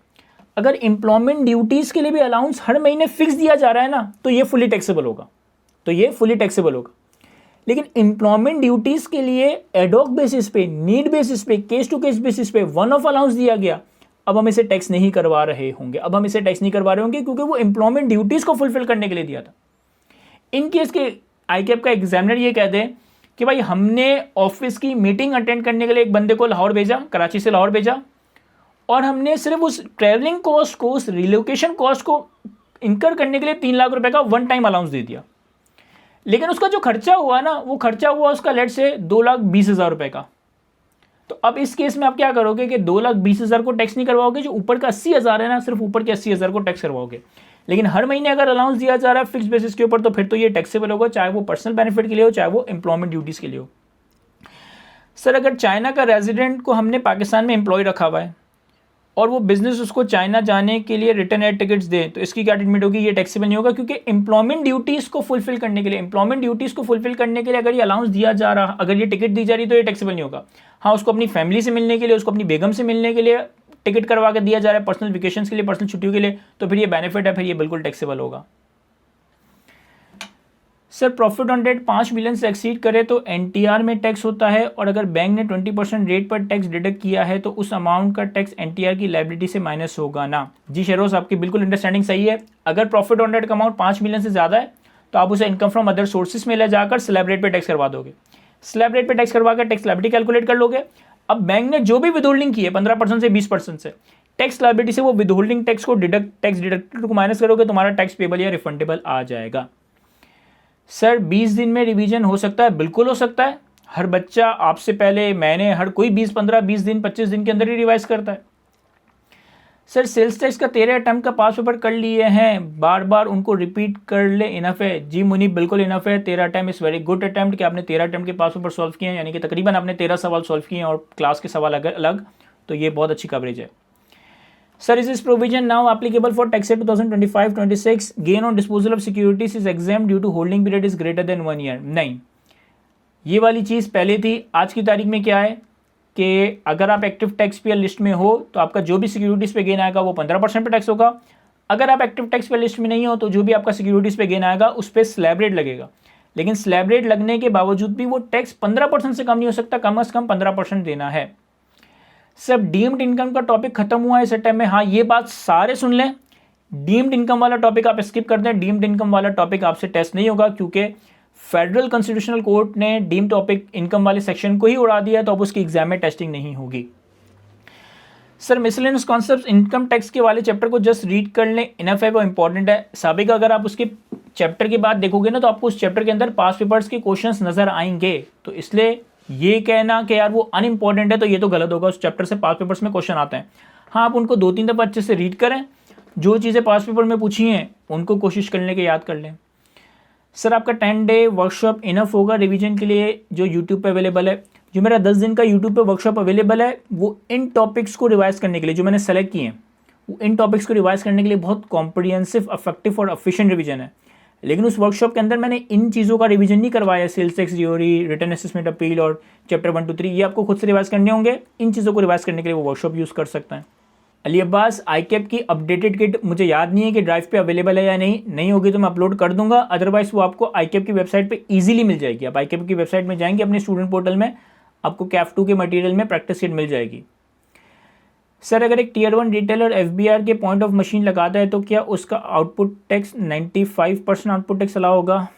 मुझे ये वाला प्रोविज़न याद नहीं आ रहा, हम देख लेते हैं।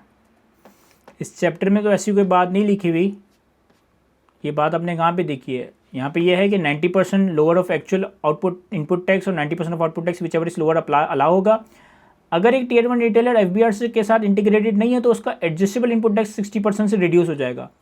अगर रजिस्टर्ड है तो 95% अलाउ होगा। ये एक्चुअली तो कॉन्सेप्ट है, लेकिन वो एक SRO में है तो फाइनल लेवल के स्टूडेंट को तो मैं पढ़ाता हूँ, लेकिन CAF 2 के सिलेबस में आपकी बुक में तो नहीं है, तो आपने ये बात कहाँ देख ली है?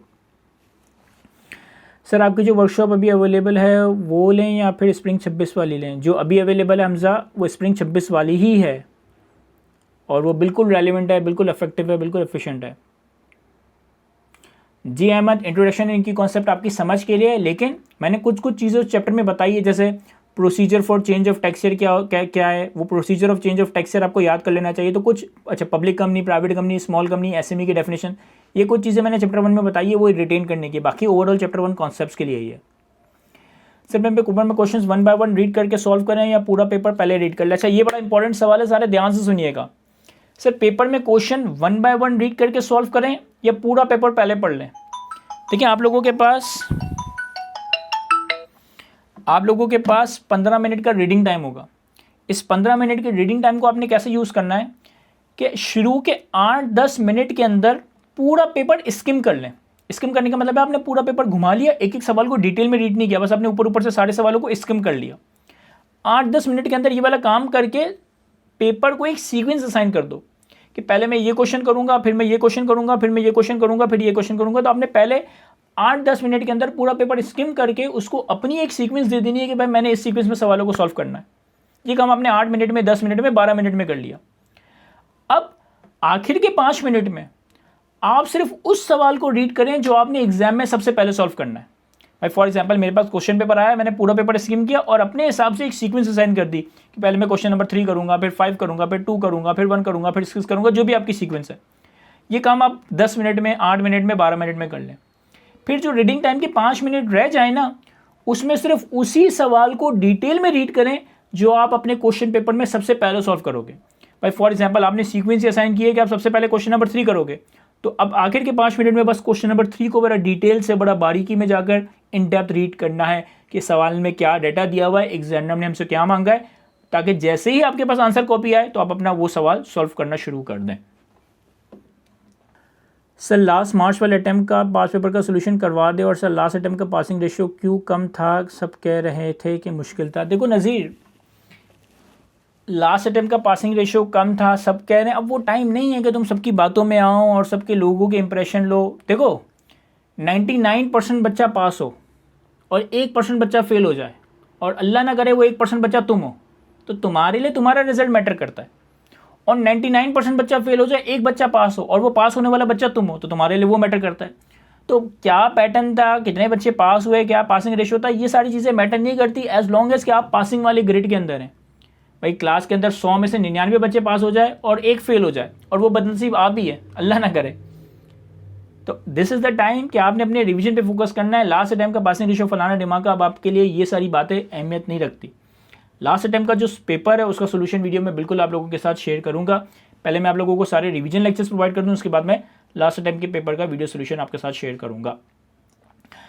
सर क्वेश्चन पेपर में लिख सकते हैं जैसे टेक्सचर लिख देना, या पेपर पे लिखना अलाउ नहीं होता? नहीं, क्वेश्चन पेपर पे लिखना अलाउ नहीं होता सर। मतलब छोटा छोटा 1 2 3 पेंसिल से लिख दोगे तो कोई पता भी नहीं चलेगा, लेकिन अब तुम पूरी कहानी लिख रहे हो क्वेश्चन पेपर में, तो वो एग्जैक्टली वो ऑब्वियसली इन्विजिलेटर देख लेगा, आपका क्वेश्चन पेपर ले भी सकता है, कैंसिल भी कर सकता है। सर अपडेटेड किट नहीं मिल रही आईकेएप की वेबसाइट के ऊपर। ये मुझे लगता है कि आईकेएप की वेबसाइट के ऊपर कोई ग्लिच आया है कि मैं ऑनलाइन बुक्स को क्लिक कर रहा हूँ तो ये पास पेपर्स दिखा रहा है। अब क्या ही कर सकते हैं हम।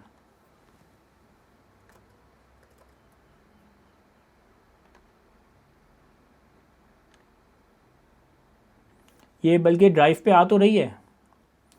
अगर आप कैफ 2 की ड्राइव में ओवरव्यू ऑफ द कोर्स में जाएंगे तो Kaif 2 revision question bank new scheme 25 के हिसाब से आ रही है, तो वो ड्राइव पे ऑलरेडी अवेलेबल है।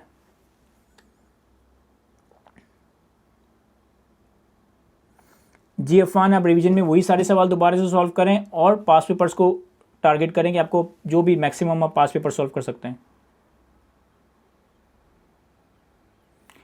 आयरा, अगर एक दफ़ा हमने पास पेपर्स कर लिए हैं तो दूसरी दफ़ा उसको दोबारा से रिवाइज करने में, दूसरी दफ़ा उनको दोबारा से प्रैक्टिस करने में कोई हर्ज नहीं है। एमसीक्यूज़ की प्रिपरेशन, देखिए एमसीक्यूज़ की प्रिपरेशन के लिए आपको कोई सेपरेटली कोई 1000, 1500, 2000 एमसीक्यूज़ करने की ज़रूरत नहीं है। जो कुछ आपने मेरे साथ कॉन्सेप्ट्स में पढ़ा है, जो कुछ आपने अपनी बुक में पढ़ा है, जो कुछ आपने प्रैक्टिस की है, जो चीज़ आपने समझी है, उसी से आपके एमसीक्यूज़ आएंगे। तो एमसीक्यूज़ के लिए कोई आपको सेपरेटली 1000, 1500 एमसीक्यूज़ को अटैम्प्ट या सॉल्व करने की ज़रूरत नहीं है। आपने जो कॉन्सेप्ट्स किए हैं उससे कोई जितना अच्छा करोगे उसी में से एमसीक्यूज़ उठ कर आएगा। सर प्लीज़ रिप्लाई, IFRS 15 के अलावा मेरे सारे टॉपिक्स कवर है, रिमेनिंग टाइम में बाकी रिवाइज करूं या 15 कवर करूं और पास पेपर हो सकते हैं? देखो 15 का ताहा एक इम्पॉर्टेंट टॉपिक है, 10-12 मार्क का सवाल IFRS 15 से आता है। अगर तो पॉसिबल है तो कंप्लीट कर लो उसको, मतलब रिवाइज तो करनी है, रिवाइज करने पे तो कोई कॉम्प्रोमाइज़ नहीं है, लेकिन मैं ये रिकमेंड करूँगा कि तुम्हें रिवीजन के साथ साथ को भी 15 को भी कवर करना चाहिए, क्योंकि 10-12 मार्क 15 मार्क का सवाल 15 से आता है। सर पास पेपर के क्वेश्चन को प्रैक्टिस करने के बाद सोल्यूशन ना देखें क्योंकि सोल्यूशन तो ओल्ड रूल्स के हिसाब से होंगे। बिल्कुल आप सोल्यूशन को किबला ना बनाएं, लेकिन सोल्यूशन को देख लें। देखें जहाँ जहाँ ट्रीटमेंट आपकी सही होगी आपको समझ आ जाएगा। कोई ऐसी ट्रीटमेंट आती है कि एग्जामिनर ने कोई ऐसा काम किया जो आपके बिल्कुल सर से ऊपर जा रहा है, तो ऑब्वियसली इसका मतलब है वो आउटडेटेड ट्रीटमेंट है। या ज़्यादा बेहतर तरीका ये है कि अगर तुम पास पेपर का कोई सवाल सॉल्व कर रहे हो ना, तो इस क्वेश्चन बैंक के अंदर जाकर उसका सोल्यूशन देखो, इसके अंदर अपडेटेड सोल्यूशन मिल जाएगा। सर किसी क्वेश्चन के 2 पार्ट्स हो तो अगर एक पार्ट सॉल्व करके दूसरे पार्ट को किसी और क्वेश्चन के बाद सॉल्व करें तो कोई मसला है? नहीं, कोई मसला नहीं है। अगर एक सवाल है जिसके 2 पार्ट्स हैं, फॉर एग्जांपल क्वेश्चन नंबर 2, तो आपने क्वेश्चन नंबर 2 पार्ट ए किया, ये आप अलग पेज पे करेंगे। क्वेश्चन नंबर 2 पार्ट बी, ये आप नेक्स्ट पेज पे करेंगे। अच्छा, फॉर एग्जांपल मैं question number 2 part A solve कर रहा हूँ, फिर मैंने क्वेश्चन नंबर 5 सॉल्व किया और फिर मैं question number 2 part b solve कर रहा हूँ, तो ऐसे भी कर सकते हैं। हर सवाल और हर सवाल का पार्ट अलग अलग पेज पे सॉल्व करना है। क्वेश्चन नंबर 2 पार्ट ए किया, फिर क्वेश्चन नंबर 3 कर लो, क्वेश्चन नंबर 5 कर लो, क्वेश्चन नंबर 6 कर लो, फिर क्वेश्चन नंबर 2 पार्ट बी, ये भी कर सकते हो, कोई मसला नहीं है। मार्कर्स क्या अलाउड है? हमें तो मना किया गया है, जस्ट बॉल पॉइंट। जी बिल्कुल अलाउ नहीं है सर। 15 डेज में रिवीजन हो सकता है? बिल्कुल हो सकता है सर। किसी क्वेश्चन के 2 पार्ट हो तो अगर एक क्वेश्चन, ये जवाब दे चुका हूँ सर। वर्कशॉप रिवीजन क्लास और workshop which will be the best to revise? देखिए, अगर आपको चीज़ें प्रैक्टिस के साथ रिवाइज करनी है ना, प्रैक्टिस क्वेश्चंस के साथ, तो फिर आप वर्कशॉप से रिवाइज करें। लेकिन आप प्रैक्टिस खुद करना चाहते हैं, सिर्फ कॉन्सेप्ट्स को थ्योरेटिकली रिवाइज करना चाहते हैं, तो फिर आप रिवीजन क्लासेस को देखें। Sir sales tax income from business के प्रोविजन का समराइज पॉइंट है तो प्लीज़ ग्रुप में शेयर कर दें। जी इसका रिवीजन लेक्चर मैं आप लोगों को प्रोवाइड करूंगा इंशाल्लाह। मेरी कोशिश है कि मैं सैटरडे संडे रिकॉर्ड कर लूँ तो मंडे ट्यूजडे तक आपको एडिट होकर मिल जाए। तो उसमें मैं जिस तरह से मैंने 4 हेड्स ऑफ इनकम के रिवीजन लेक्चर्स आप लोगों को प्रोवाइड किए हैं, वैसे ही इनकम फ्रॉम बिजनेस और सेल्स टैक्स के भी रिवीजन लेक्चर्स आपको प्रोवाइड करूँगा। सर किस किस चैप्टर से केस स्टडी आ सकती है और किस से एग्जैक्ट थ्योरी? पूरे कोर्स में कहीं से भी वो चाहे तो केस स्टडी बना सकता है, कहीं से भी वो चाहे तो थ्योरी बना सकता है। सर मेरे क्वेश्चन का आंसर दे दे आयरा। हो सकता है कि आपका गलती से कोई क्वेश्चन ऊपर मिस हो गया हो। मैं फीफो मेथड पे चल रहा हूँ और फीफो मेथड पे सवालों का जवाब दे रहा हूँ।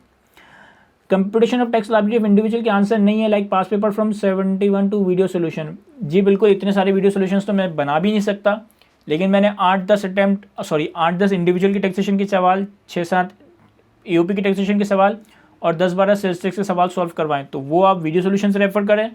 उनसे ज़्यादा आपने प्रैक्टिस करनी है तो आप उसको खुद से सॉल्व करके जो ये आईकेप की क्वेश्चन देंगे उसके अंदर इसका सोल्यूशन ट्रेस करें।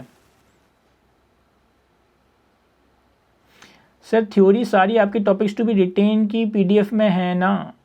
देखिए टॉपिक्स टू बी रिटेन के अंदर कॉन्सेप्चुअल चैप्टर्स की जो थ्योरी याद करनी है वो आ रही है। कॉन्सेप्चुअल चैप्टर जो मैंने पढ़ाए उनकी थ्योरी आ रही है। जो रिटन असेसमेंट अपील वाला चैप्टर है, जो चैप्टर 1 to 3 है, उनके टॉपिक्स नहीं आ रहे। Return assessment appeal chapter 1 to 3 और sales tax registration deregistration, वो सब तो आपने पूरा मतलब जो चैप्टर्स मैंने पढ़ाए ना उनमें क्या क्या याद करना है वो मैंने यहाँ लिख दिया है। जो चैप्टर सर असद ने पढ़ाए वो है ही थ्योरी के चैप्टर्स, तो उसमें आपको मैक्सिमम याद करना है।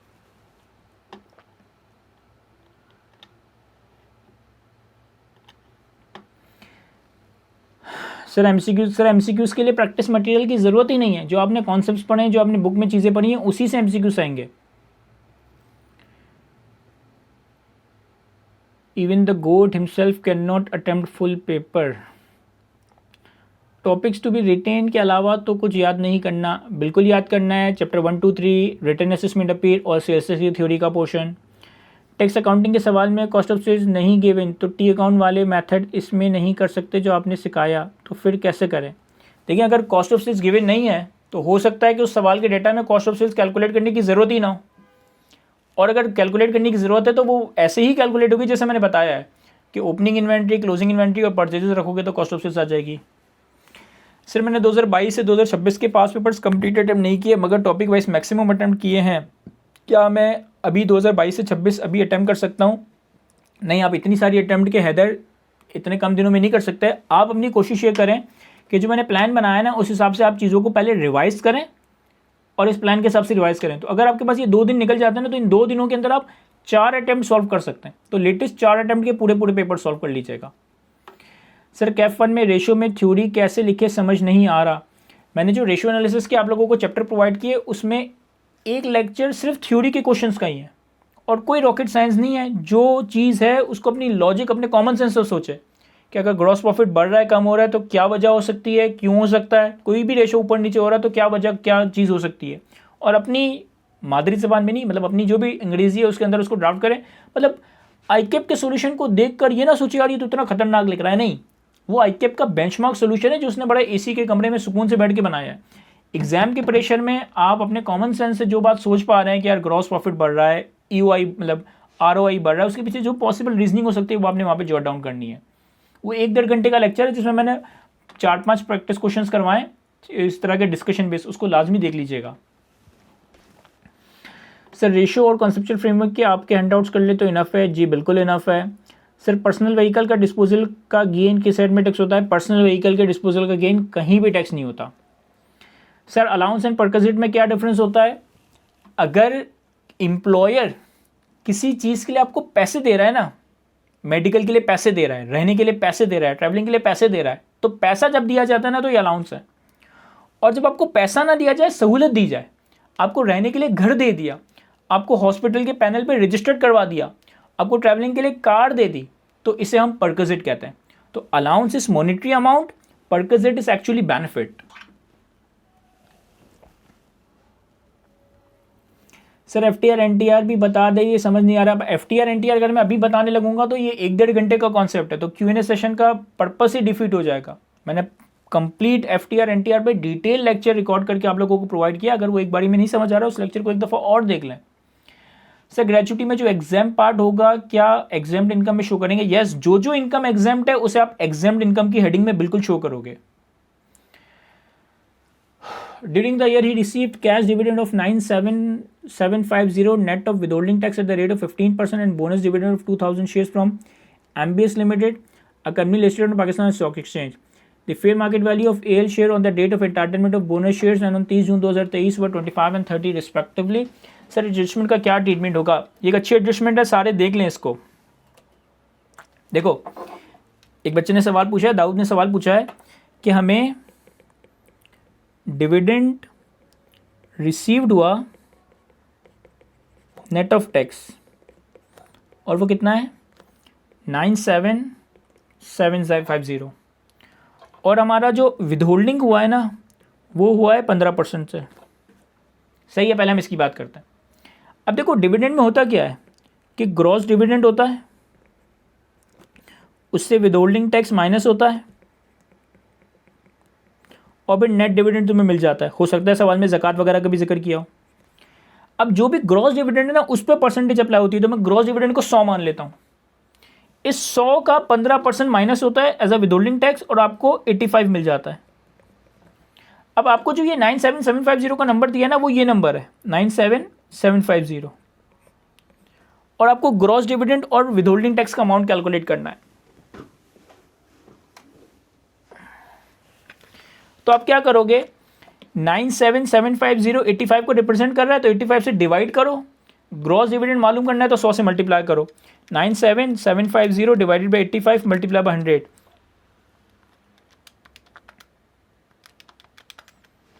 ये आ गया 1,15,000 कि हमारा ग्रॉस डिविडेंड था 1,15,000 का। और चेक करो 1,15,000 का 15% कितना बन रहा है? सर 1,15,000 का 15% बन रहा है 17,250। तो 1,15,000 में से 17,250 माइनस करने के बाद 97750 आएगा। तो आप 1,15,000 का 15% कैलकुलेट करोगे तो ये फाइनल टैक्स कैलकुलेट हो जाएगा। अच्छा बोनस शेयर्स का जो डिविडेंड की आपका जिक्र किया आपने, अगर तो बोनस शेयर्स की टैक्सेशन आपके कोर्स में आ जाए आपसे पूछनी नहीं चाहिए, क्योंकि लॉ में चेंजेस आने की वजह से बोनस शेयर्स की टैक्सेशन आज की तारीख में जो बोनस शेयर्स है ना वो एक सेक्शन में टैक्स होते हैं जिसका नाम है सेक्शन 236Z। लेकिन ये वाला सेक्शन अब कैफ 2 के कोर्स का पार्ट नहीं है, तो आपके एग्जामिनर को नहीं पूछना चाहिए। आपके एग्जामिनर बोनस डिविडेंड की टैक्सेशन आपसे नहीं पूछेगा। हाँ, अगर आपका एग्जामिनर बोनस शेयर्स की डिस्पोजल की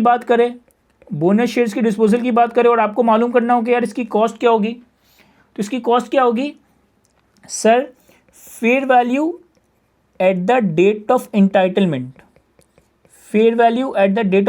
देखो मैं क्या कह रहा हूँ, बोनस डिविडेंड की टैक्सेशन आपसे नहीं पूछेगा, ये फाइनल लेवल की चीज़ है। अब इसका नया सेक्शन है सेक्शन 236 जो F2 में नहीं कवर करवाया जाता, फाइनल में आप कवर करेंगे। ये हो सकता है कि आपका एग्जामिनर कहे कि आपको बोनस शेयर्स मिले थे, आपने उसको बेच दिया, अब आपको कैपिटल गेन कैलकुलेट करना है, तो कैपिटल गेन कैलकुलेट करने के लिए हमें कॉस्ट चाहिए होती है। तो कॉस्ट के लिए हम डेट ऑफ इंटाइटलमेंट देखेंगे, डेट ऑफ इंटाइटलमेंट पे फेयर वैल्यू देखेंगे। आपने जो एग्जांपल दिया है, the market value of AL share on the date of entitlement of bonus shares on and on 30 June 2023 for 25 and 20। तो आपने जो मुझे एग्जांपल दिया दाऊद, इस केस में जो बोनस शेयर्स की कॉस्ट होगी वो 25 होगी। सर प्रॉफिट ऑन डेट समझा नहीं आ रहा, SBI 15% क्यों लगाते हैं? प्रॉफिट ऑन डेट SBI नहीं है, profit on debt final tax regime है। प्रॉफिट ऑन डेट SBI नहीं है, profit on debt final tax regime है। मैंने जो इनकम फ्रॉम अदर सोर्सेज का रिवीजन लेक्चर दिया उसमें भी मैंने प्रॉफिट ऑन डेट को एक्सप्लेन किया है, और जो इनकम फ्रॉम अदर मतलब जो हमारे मिसलिनियस कॉन्सेप्ट वगैरह में प्रॉफिट ऑन डेट का एक अलग लेक्चर है, तो काइंडली उस लेक्चर को दोबारा से देख लें। इनकम फ्रॉम अदर सोर्सेज के रिवीजन में भी मैंने प्रॉफिट ऑन डेट को दोबारा से बताया है, और जहाँ पे मैंने प्रॉफिट ऑन डेट आपको पढ़ाया है, पता नहीं इनकम फ्रॉम अदर सोर्सेज में पढ़ाया है, मिसलिनियस कॉन्सेप्ट में पढ़ाया है, वहाँ पे भी इसको कवर किया, तो उस लेक्चर को दोबारा से देख लें। सर जो FTR की इनकम पर ज़कात डिडक्ट हुई है वो ज़कात NTR में ज़कात डिडक्शन क्लेम करते हैं? जी शेरोज़ बिल्कुल क्लेम कर सकते हैं। समरी प्रोवाइड कर दें 5 एड्स और सेल्स टैक्स की भी। सर 5 एड्स में से 4 एड्स की समरी लेक्चर्स में प्रोवाइड कर चुका हूँ। इनकम फ्रॉम बिजनेस और सेल्स टैक्स की समरी भी मैं इंशाल्लाह 3-4 दिनों में प्रोवाइड कर दूंगा। सर मैंने अभी तक सेल्स टैक्स की प्रैक्टिस नहीं करी, क्या करूँ? प्रैक्टिस करो। सर एक बुरी आदत थी, शुरू से हर चीज़ साथ साथ रिवाइज की है, तो ये तो अच्छी आदत है। मैं हर 2 दिन का गैप से 3-4-5 पेपर टाइमर लगाकर सॉल्व, तो ये बुरी आदत नहीं है, तो बहुत अच्छी आदत है। सर कुछ टॉपिक में ग्रॉस ऑफ ज़कात वाली कैलकुलेशन कैसे होती है? अब ये कुछ टॉपिक किस टॉपिक की बात कर रहे हो? थोड़ा स्पेसिफिक होकर सवाल पूछें प्लीज़। सर जो रूल चेंज होते हैं या सिलेबस में चेंज आते हैं हर अटैम्प्ट में, वो सारी पोर्टल पर अपडेट हो जाती है? जी बिल्कुल, जो भी सिलेबस आपका अपडेटेड है, जो अपडेटेड कानून है जो आपका अगस्त 2026 में टेस्ट होगा, उस हिसाब से आपके लेक्चर्स आपको प्रोवाइड किए गए।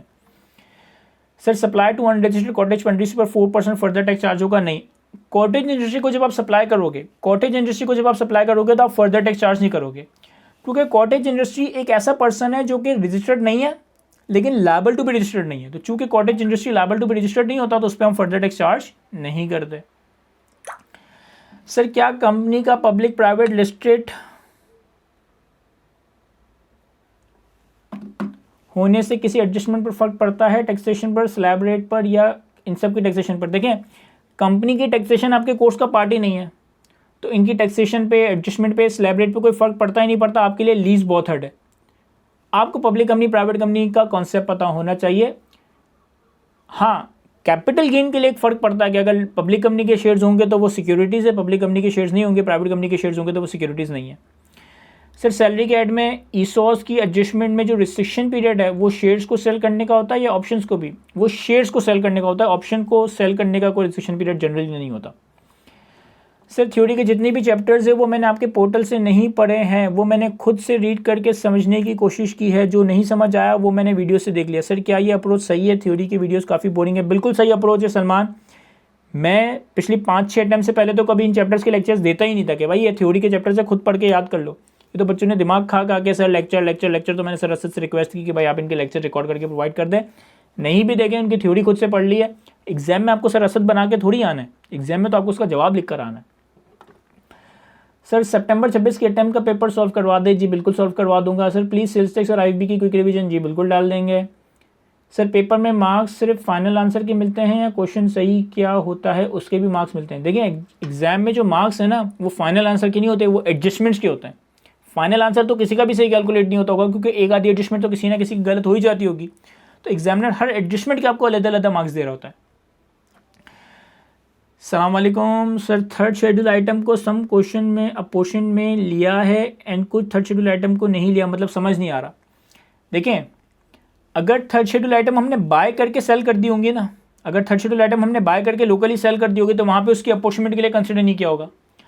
अगर हमने थर्ड शेड्यूल आइटम खुद मैन्युफैक्चर की है, हमने रॉ मटेरियल खरीदा, थर्ड शेड्यूल आइटम मैन्युफैक्चर किया और फिर इस थर्ड शेड्यूल आइटम की लोकल सेल्स भी की और एक्सपोर्ट सेल्स भी की और एग्जाम सेल्स भी की है, तो वहाँ पर अपोर्शनमेंट होगी। अपोर्शनमेंट करते हुए हमेशा आउटपुट टैक्स की वर्किंग को देखो। सबसे पहले ये देखो कि क्या आउटपुट टैक्स की वर्किंग में कोई एग्जेम्प्ट सप्लाईज या जीरो रेटेड सप्लाईज हैं। पहला थिंकिंग प्रोसेस क्या होगा कि आउटपुट टैक्स की जो तुमने वर्किंग की है क्या उसमें सिर्फ टैक्सेबल सप्लाईज है या एग्जेम्प्ट और जीरो रेटेड भी है। अगर आउटपुट टैक्स की वर्किंग में एग्जेम्प्ट और जीरो रेटेड है फिर तुम ये देखो कि इन सप्लायर्स के बैक पे कोई कॉमन इनपुट टैक्स है। अगर तो ये कॉमन इनपुट टैक्स नहीं है तो वहाँ पुशमेंट नहीं होगी, लेकिन अगर इसके बैक पे कोई ऐसा कॉमन इनपुट टैक्स है, कोई ऐसा रॉ मटेरियल है जिससे टैक्सेबल सप्लाईज भी बन रही है, जीरो रेट सप्लाईज भी बन रही है और एग्जाम सप्लाईज भी बन रही है, तो फिर उसकी अकॉर्डिंगली अपॉर्चमेंट होगी। जी बिल्कुल सर, अब्दुल्ला ने बात बताई होगी, लेकिन ये चीज़ कैफ के लिए रेलेवेंट नहीं है, वो फाइनल के लिए रेलेवेंट है। आर्या मैं आंसर कर चुका हूँ कि एमसीक्यूज की आपको कोई सेपरेट प्रैक्टिस करने की जरूरत नहीं है, जो आपने कॉन्सेप्ट्स और बुक से मटेरियल रीड किया उसी से एमसीक्यूज आएंगे।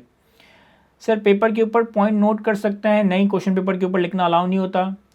सर वर्कशॉप लेते हुए नोट्स बनाए या आपके लेक्चर्स ड्यूरेशन बनाए थे वो इनफ होंगे? लेक्चर्स ड्यूरेशन बनाए थे वो इनफ होंगे, मैं समझा नहीं आपकी बात।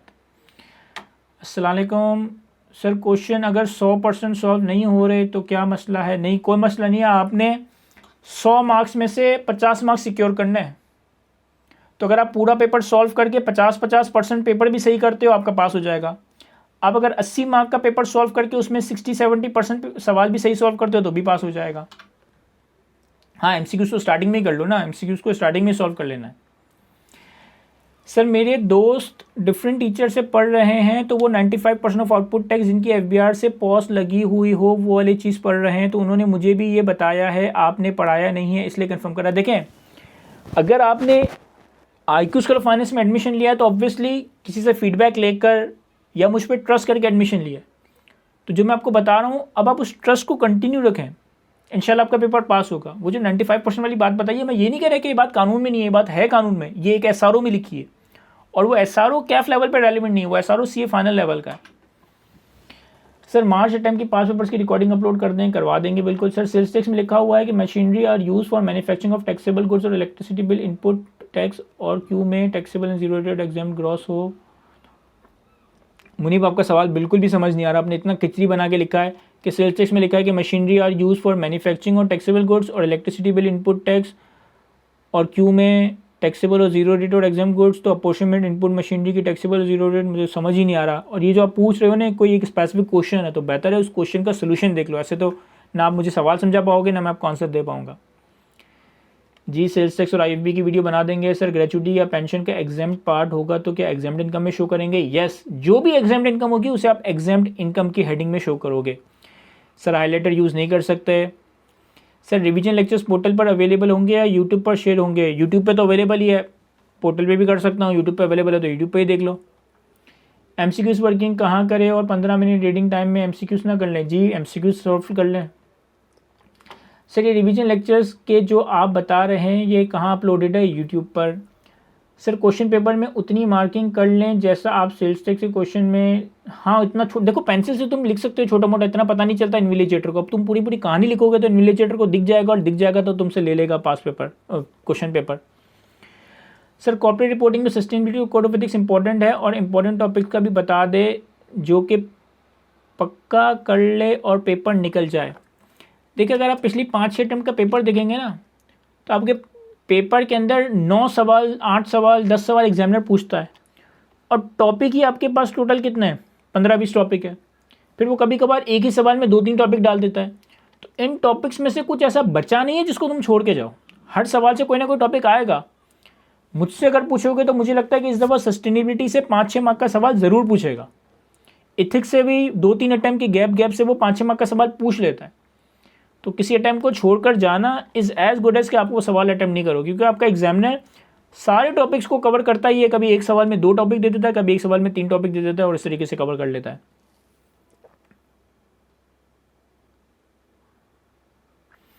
नहीं, आपको आंसर पे हेडिंग वेडिंग देने की ज़रूरत नहीं है, आप बुलेट पॉइंट्स में अपने ड्राफ्टिंग करें।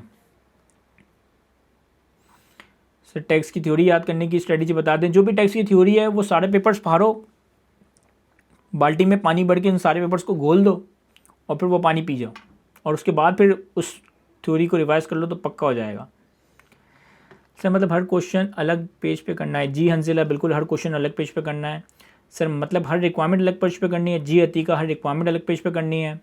सर अपनी सिंपल वर्डिंग्स में अगर हम कॉन्सेप्ट को एक्सप्लेन कर दे तो ये एग्जामिनर के लिए इनफ होगा या फॉर्मल वर्डिंग? देखें जो चीज़ आपने अहमद याद की है तो वहाँ पे आप फॉर्मल वर्डिंग से लिखेंगे। अब जो चीज़ आपने याद ही नहीं की ना तो उसको बिल्कुल छोड़कर आना तो बेवकूफ़ी होगी। अगर टाइम है तो अपनी वर्डिंग्स में लिख दो, हाँ उर्दू में मत लिख देना, अपनी अंग्रेज़ी में लिख देना। मतलब मैं ये नहीं कह रहा कि उसमें से 10 में से 10 आ जाएंगे, लेकिन 10 में से 2-3 तो आ ही जाएंगे ना। Sir sales tax free tax on tax में उसकी साइकिल सिर्फ 3 बार रिपीट करनी है या जब तक ज़ीरो ना आ जाए? जब तक ज़ीरो ना आ जाए हमसे तब तक रिपीट करनी है। सर अगर क्वेश्चन के एंड पे पेज हाफ से ज़्यादा है फिर भी नेक्स्ट पेज पे क्वेश्चन, देखें आप तो कह रहे हो कि हाफ से ज़्यादा, मैं कह रहा हूँ अगर एक पेज के ऊपर सिर्फ एक लाइन है ना पिछले सवाल की, आपने एक सवाल सॉल्व किया, वो एक पेज पे आया और अगले पेज पे सिर्फ उसकी एक लाइन आई है, बस एक लाइन, तो भी आप नेक्स्ट सवाल अगले पेज से शुरू करो। भाई आपने इतनी इतनी एग्जामिनेशन फीस पे की है ना, तो अपने फीस को थोड़ा तो वसूल करें। तो अगर एक सवाल पे एक क्वेश्चन की सिर्फ एक लाइन है ना, तो भी आप अगला सवाल अगले पेज से ही करें। सर कुछ थ्योरी के सवाल टेबल फॉर्म में दे सकते हैं टू सेव टाइम? यस, अगर कोई सवाल ऐसा है जिसका आंसर एग्जामिनर को टेबल फॉर्म में अच्छा समझाया जा सकता है, जैसे आपने एग्जांपल दी जीरो रेटेड वर्सेस एग्जाम, तो ये ज़्यादा बेहतर है कि आप उसको टेबल फॉर्म में बना के सॉल्व करें। सर कितना परसेंट थ्योरी का आता है? 50% थ्योरी का पेपर आता है, लेकिन उस 50% में भी 20-25 मार्क्स कॉन्सेप्चुअल थ्योरी होंगे, 30-35 मार्क्स घाटी डल थ्योरी होगी।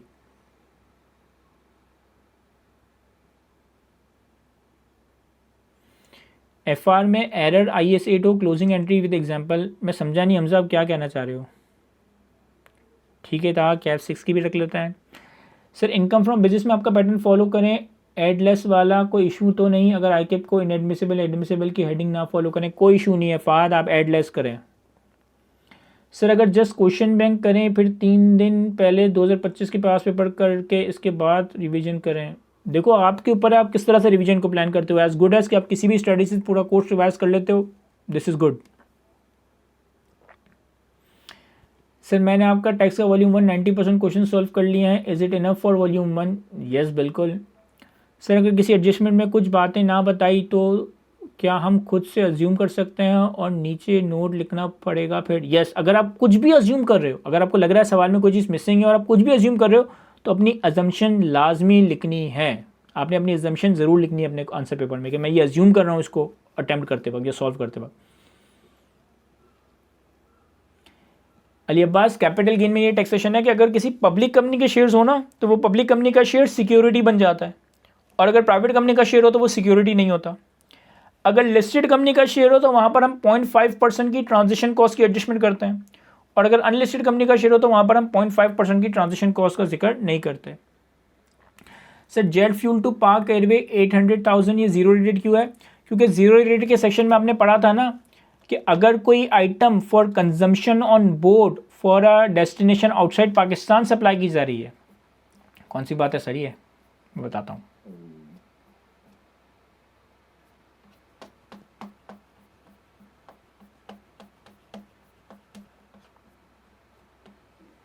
ये जो था ना, supply of stores and provisions for consumption abroad a conveyance proceeding to a destination outside Pakistan, तो ये 8 लाख रुपए का हमने फ्यूल सप्लाई किया एयरलाइन को जो प्लेन में इस्तेमाल हो रहा है पाकिस्तान से बाहर जाने के लिए, इस वजह से ये जीरो रेटेड लिया।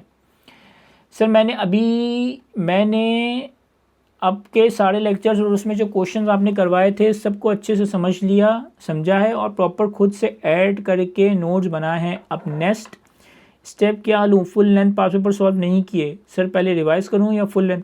रिवाइज़ करें, लेकिन अपने पास 2-3 दिन का मार्जिन रखिएगा कि 2-3 दिन के अंदर आप कम से कम 6 अटैम्प्ट के पास पेपर्स पूरे सॉल्व करें। लेकिन पहले रिवाइज़ करें, लेकिन 3 दिन का मार्जिन होना चाहिए आपके पास कि 3 दिन आपके पास अवेलेबल हो 6 अटैम्प्ट के पेपर्स को सॉल्व करने के लिए। सर अभी मॉक अटैम्प्ट किया, अच्छा नहीं हुआ, क्वेश्चन सॉल्व ही नहीं हो रहे, टाइम बहुत कंज्यूम हुआ सर, किस तरह रिमेनिंग डेज? मॉक देखें लिया ही इसीलिए गया है कि आप अपनी वीकनेसेस को आईकेप के एग्ज़ाम से पहले आइडेंटिफाई कर लें।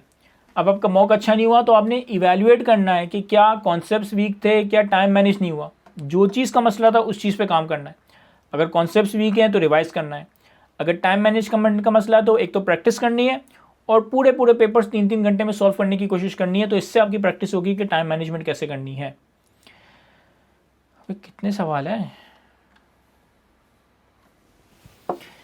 सर? अगर एम्प्लॉई की पेंशन की अमाउंट 10 मिलियन से कम है तो वो फिर 0% टैक्स होगा ना, फिर कि हम एग्जाम्ड इनकम में शो करेंगे? नहीं, वो 0% पे टैक्स होगा, उसको एग्जाम में शो नहीं करेंगे। सर लेट्स सपोज एक पब्लिक कंपनी है, उसमें आपने शेयर्स एम्प्लॉयज़ को एम्प्लॉय शेयर स्कीम के थ्रू दिए हैं एंड सब्सिक्वेंटली एम्प्लॉयज़ उन शेयर्स को डिस्पोज ऑफ कर दे, तो इन शेयर्स के डिस्पोजल पे नोशनल एक्सपेंस 0.5 क्यों कैलकुलेट नहीं होता? बिल्कुल होता है कैलकुलेट, वो चूँकि पुरानी अटेम्प्ट का सवाल होगा तो इसलिए आपको नज़र नहीं आ रहा होगा। लेकिन अगर आपके पास ये एडजस्टमेंट आए कि पब्लिक कंपनी के लिस्टेड कंपनी के शेयर्स आपको एम्प्लॉय शेयर स्कीम में मिले और आपने उनको बेच दिया, तो डिस्पोजल पे 0.5% की एडजस्टमेंट कैलकुलेट कर लीजिएगा। सर ग्रॉस डिविडेंड निकालने के लिए डिविडेंड रिसीव में ज़कात ऐड करके ग्रॉस निकालेंगे या ज़कात टैक्स ऐड करने के बाद ऐड करेंगे? नहीं, नेट डिविडेंड में ज़कात ऐड करोगे, नेट डिविडेंड में ज़कात ऐड करोगे और फिर ये वाला काम करोगे, ज़कात ऐड करने के बाद ग्रॉसिंग अप होगी तो ग्रॉस अमाउंट आ जाएगा। सर इंश्योरेंस क्लेम की टैक्समेंट बता दें, अगर गेन और लॉस आ रहा है तो in respect of insurance claim तो क्या करेंगे, कौन से हेड में? देखिए डिपेंड करता है कि इंश्योरेंस क्लेम किस चीज़ के ऊपर है। अगर डेप्रिशिएबल एसेट डैमेज हो गया, चोरी हो गया और उस पर आपको इंश्योरेंस क्लेम मिल रहा है तो उसका जो गेन और लॉस आएगा वो इनकम फ्रॉम बिजनेस में जाएगा। लेकिन अगर कोई कैपिटल एसेट है जो डिस्ट्रॉय हो गया या चोरी हो गया और उस पर इंश्योरेंस क्लेम मिल रहा है तो वहाँ पर जो गेन और लॉस आएगा वो कैपिटल गेन में जाएगा। सेल्फ हायरिंग, जिसमें एम्प्लॉयर एम्प्लॉय को उसका ही घर में रेंट फ्री अकोमोडेशन देता है, उसमें रेंट एक्चुअली लेते हैं ना कि फेयर वैल्यू, नहीं higher of fair market rent और एक्चुअल रेंट। सर थ्योरी के हवाले से कुछ बता दें, 1 घंटे से तो बता रहा हूँ सब कुछ। सर मेरे क्वेश्चन को आंसर कर दें, ग्रेचुइटी या पेंशन का एग्जाम पार्ट एग्जाम इनकम भी लिखेंगे। मैंने पहले शुरू में कहा था एक सवाल को बार बार लिख के आप अपना और मेरा दोनों का टाइम ज़ाया कर रहे हैं। मैं इसको आंसर कर चुका हूँ, फिर वो सवाल आ रहा है। सर सारा टेक्स्ट भूला हुआ हूँ, अब स्टार्ट करूँ तो सारा प्रिपेयर हो सकता है? जी बिल्कुल हो सकता है। आपको लग रहा है कि आप भूल चुके हैं, आप जब रिवाइज करने बैठेंगे तो इंशाल्लाह आपको चीज़ें रिकॉल होना शुरू होंगी। सर जो आपकी स्टार्टिंग की कॉन्सेप्ट है सेल्स टैक्स के, तो उसी ही क्वेश्चन सॉल्व हो जाएंगे। जी जो मैंने सेल्स टैक्स का कॉन्सेप्चुअल एरिया पढ़ाया है उन्हीं कॉन्सेप्ट्स की बेसिस पे प्रैक्टिस क्वेश्चन जो सेल्स टैक्स का न्यूमेरिकल वाला सवाल होता है वो अटेम्प्ट होता है।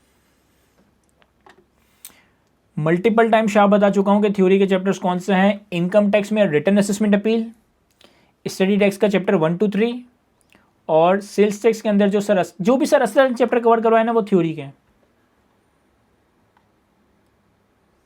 हमजा इस बात को सुन के आपकी ज़िंदगी पे आपकी क्या फ़र्क पड़ जाएगा कि 10 मार्क के क्वेश्चंस होते हैं तो आगे 12 मार्क्स रखता है, इससे आपकी सेहत पे, आपकी तैयारी पे, आपकी ज़िंदगी में क्या चेंज आएगा? ऐसी बातें क्यों करनी है हमने? सर एक पेज पर एक क्वेश्चन करना है। हाँ सर रफ वर्किंग पेपर पे कहाँ कर सकते हैं? एंड में कर लें, सवाल के बीच में करके उसके ऊपर कोई क्वेश्चन रेफरेंस ही ना दे उसके ऊपर लिख दें रफ वर्किंग। सर सिक्योरिटीज़ में गेन है और अदर कैपिटल एसेट में लॉस इनकर हुआ है तो वो गेन ऑन सिक्योरिटी से एडजस्ट होगा?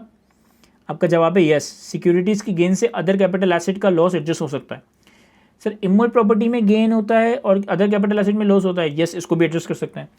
देखिए सिक्योरिटीज़ का लॉस किसी और कैपिटल गेन से एडजस्ट नहीं होता, लेकिन कोई और लॉस सिक्योरिटी के गेन से एडजस्ट हो सकता है।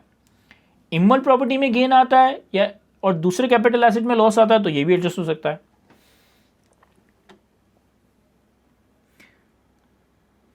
सर थर्ड शेड्यूल परचेज की और आगे रिटेलर को सेल कर दी, परचेज 200 की retail price 250 charge by retailer to, इस सीन में रिटेल प्राइस लेंगे? जी बिल्कुल, थर्ड शेड्यूल आइटम के केस में आप इनपुट टैक्स कैलकुलेट करने के लिए भी रिटेल प्राइस लेंगे, आउटपुट टैक्स कैलकुलेट करने के लिए भी रिटेल प्राइस लेंगे। सर अगर हम किसी गुड्स इंपोर्ट कर रहे हैं जिनकी सेल्स पर हायर रेट पर हो तो क्या अपोर्शनमेंट करना है? देखिए अपोर्शनमेंट का डिसीजन इस चीज़ से नहीं होगा हैदर अली कि हायर रेट है या लोअर रेट है। अपोर्शनमेंट का फैसला इस चीज़ पे होगा कि क्या आपके पास टैक्सेबल एग्जेम्प्ट और जीरो रेटेड सप्लाईज हैं और क्या उन टैक्सेबल जीरो रेटेड और एग्जेम्प्ट सप्लाईज की बैक पे कोई कॉमन इनपुट टैक्स है या नहीं।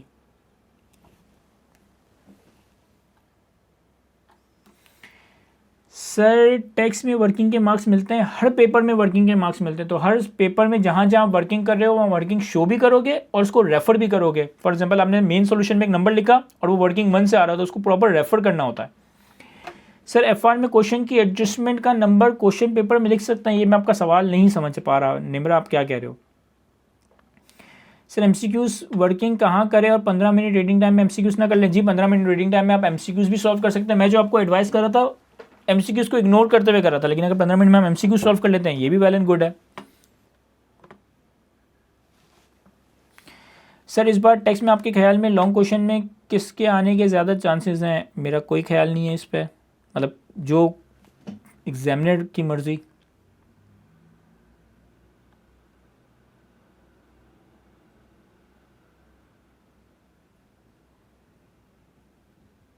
जी शेरोज पार्ट 1 जी Sheroz question number part A के भी 2 पार्ट है, तो उन दोनों को भी अलग अलग पेपर पे सॉल्व कर लो।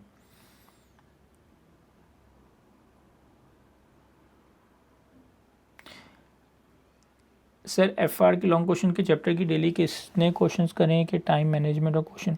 देखिए अगर लॉन्ग क्वेश्चंस है ना, जैसे IE16 है, कैश फ्लोज है, NPO है, तो इसके आपको डेली बेसिस पे 3-3 सवाल तो करने चाहिए मिनिमम। अब छोटे टॉपिक्स हैं, बोरिंग कॉस्ट, इनके आप 5-5, 6-6 सवाल भी कर सकते हो। मैंने इतनी बार बता दिया कि थ्योरी कौन से चैप्टर से हैं, ये वाले चैप्टर से। देखो जो चैप्टर सर असद ने पढ़ाए वो थ्योरी के हैं।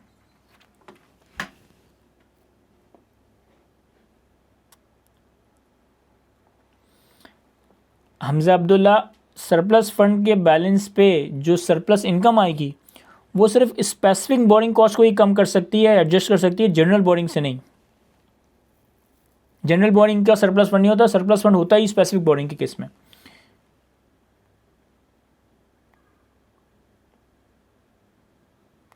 हमजा मैं आपके सवाल नहीं समझा। 2026 में जैसे एफआर में आया है IE8 की एडजस्टेबल, वो देखकर बता दे। मैं सवाल ये वाला पेपर सॉल्व करवा के आपको वीडियो प्रोवाइड कर दूंगा। कॉन्सेप्चुअल थ्योरी में, वो कॉन्सेप्चुअल थ्योरी का मतलब है अतीका जिससे आपके कॉन्सेप्चुअल या प्रैक्टिस क्वेश्चन सॉल्व होते हैं। बोरिंग थ्योरी में जनरली केस स्टडी या प्रैक्टिस क्वेश्चन का कोई ताल्लुक नहीं आता, वो रट्टे वाली थ्योरी होती है जिसको as it is copy paste करना होता है।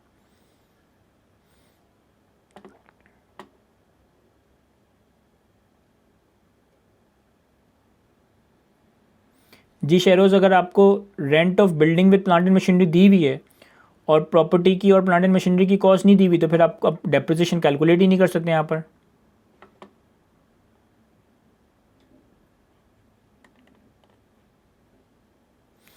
एग्जाम में आपको salaried, non salaried, capital gain, जो जो टैक्स रेट आपके क्वेश्चन पेपर में यूज होने ना, वो सारे टैक्स रेट आपको दिए होंगे।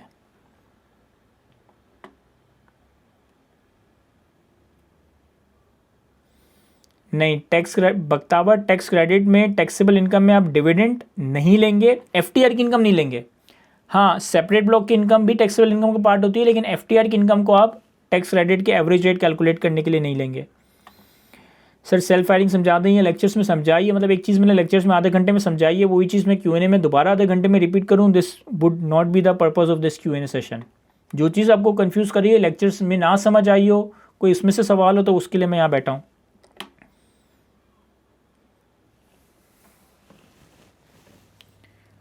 जी उस्मान, कुछ लोग तो सवाल पूछ के गायब हो गए।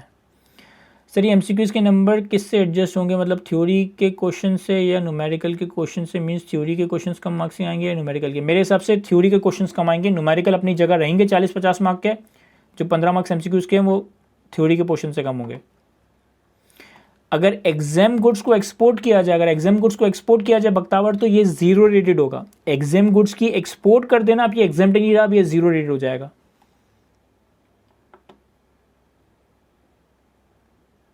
नहीं अफवान, इसकी प्रैक्टिस से ही आप इसको कैटर कर सकते हैं। सॉल्यूशन के साइड में करना रिकमेंडेड नहीं होगा, रफ वर्किंग बेहतर है। एक अलग पेज पे कर लो और उसके ऊपर आप लिख दो ऊपर के रफ वर्किंग है ये मेरी। दाऊद, मैंने कभी भी ऐसा नहीं कहा कि सेपरेट ब्लॉक की इनकम किसी हेड का लॉस एडजस्ट नहीं कर सकता। मैंने कहा है कि सैलरी वो वाहिद हेड है जो किसी और का लॉस बर्दाश्त नहीं करता। मैंने कभी भी नहीं कहा कि salary SBOI separate block of income किसी और का लॉस बर्दाश्त नहीं करता। FTR हो गया या सैलरी होगा, ये किसी और का लॉस नहीं लेते।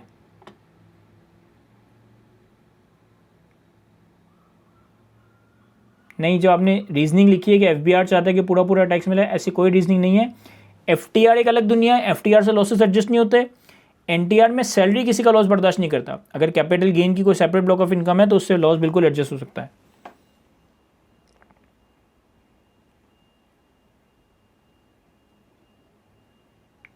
सर मैंने थ्योरी याद नहीं की, 2-3 आवर्स में सारी थ्योरी के लिए काफ़ी है? बिल्कुल भी काफ़ी नहीं है ये। 2-3 आवर्स में तो रिवाइज़ नहीं होगी सारी थ्योरी, तो याद कहाँ से होगी? सर मेरे F1 में सिर्फ IS1 cash flow NPO ratio की प्रैक्टिस रहती है। अगर मैं रोज़ ही इनके एक एक सवाल करूँ, 7 तक पास पेपर करूँ तो सही है? जी बिल्कुल मारूक, सही है। Sir topics to be written word to word याद करने हैं, कुछ कंप्लीट चैप्टर्स भी हैं। जितना पॉसिबल है उतना वर्ड टू वर्ड ही कर ले, मतलब 100% नहीं, कोशिश करें कि 100% नहीं तो एटलीस्ट इतना कि आप जार्गन्स इस्तेमाल करें, अब फिर अपने अल्फाज में लिख लें।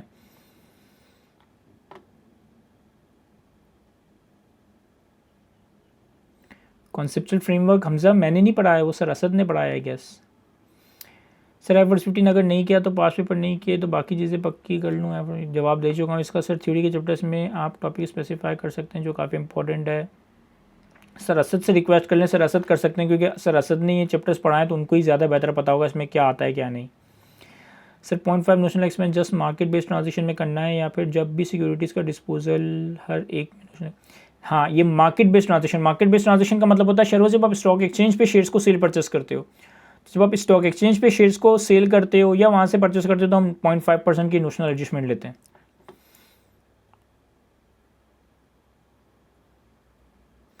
हमजा ये डिपेंड करता है कि रिपेयर एंड मेंटेनेंस किस नेचर की है। अगर वो रेगुलर रेवेन्यू नेचर की है तो उसको एक्सपेंस आउट कर देंगे। अगर वो कोई कैपिटल नेचर की रिपेयर एंड मेंटेनेंस है, जैसे आपका एसेट इन्हेंस हो रहा है, उसकी क्वालिटी बढ़ रही है, उसकी लाइफ बढ़ रही है, तो फिर वहाँ पर हम कैपिटलाइज करते हैं। Sir, it was identified that item costing 21 million that had been sold in the year 24 were inversely included in the closing inventory at 31st December 24. Similarly, other inventory costing, ये करेक्शन ऑफ एरर की आपने पूरी adjustment रख दी है यहाँ पे। अब इसको नहीं रीड कर रहा, टॉपिक के अंदर ये कवर्ड है कहीं ना कहीं। तो मैंने बख्तावरी मल्टीपल टाइम बताया कि वो आईकेप की जो प्रेजेंटेशन है वो कोई सही प्रेजेंटेशन नहीं है। मैंने आपको ये सारी चीज़ें लॉ के रेफरेंस के साथ बताई है कि टोटल इनकम की डेफिनेशन क्या है। Total income is the sum of 5 weights of income and exempt income. और फिर टैक्सेबल इनकम की डेफिनेशन क्या है कि total income minus exempt income. तो ये चीज़ तो मैंने लीगली प्रूफ की है। अब आईकेप अगर एग्जेम्प्ट इनकम में ना दिखाए या एग्जेम्प्ट इनकम को टोटल इनकम का पार्ट ना बनाए तो मैं उसका क्या ही उखाड़ सकता हूँ। जी सैयद जोएब अली खान, अगर सवाल की रिक्वायरमेंट में 2-3 चीज़ें पूछी हैं अलग अलग बुलेट्स तो आप उनको अलग अलग आंसर करें अलग अलग पेज पे। बख्तावर मैं भी तो यही कह रहा हूँ कि टैक्सेबल इनकम टैक्स क्रेडिट के लिए जब आप टैक्सेबल इनकम लेंगे तो उसमें सेपरेट ब्लॉक ऑफ इनकम भी लेंगे, एफटीआर नहीं लेंगे। जो डिविडेंड वगैरह की एफटीआर की इनकम होती है this is something else. Taxable income में आपकी एनटीआर की इनकम होती है, वो एनटीआर स्लैब रेट वाली भी हो सकती है, NTR separate block of income में भी हो सकती है। मुनीब, इनकम टैक्स का फुल फॉर्मेट आपके चैप्टर 1 में गिवन है। चैप्टर 1 में आप आएंगे तो कंप्यूटेशन ऑफ टैक्स लायबिलिटी का पूरा फॉर्मेट चैप्टर 1 में ही मैंने पढ़ाया हुआ है, वो ऑलरेडी गिवन है।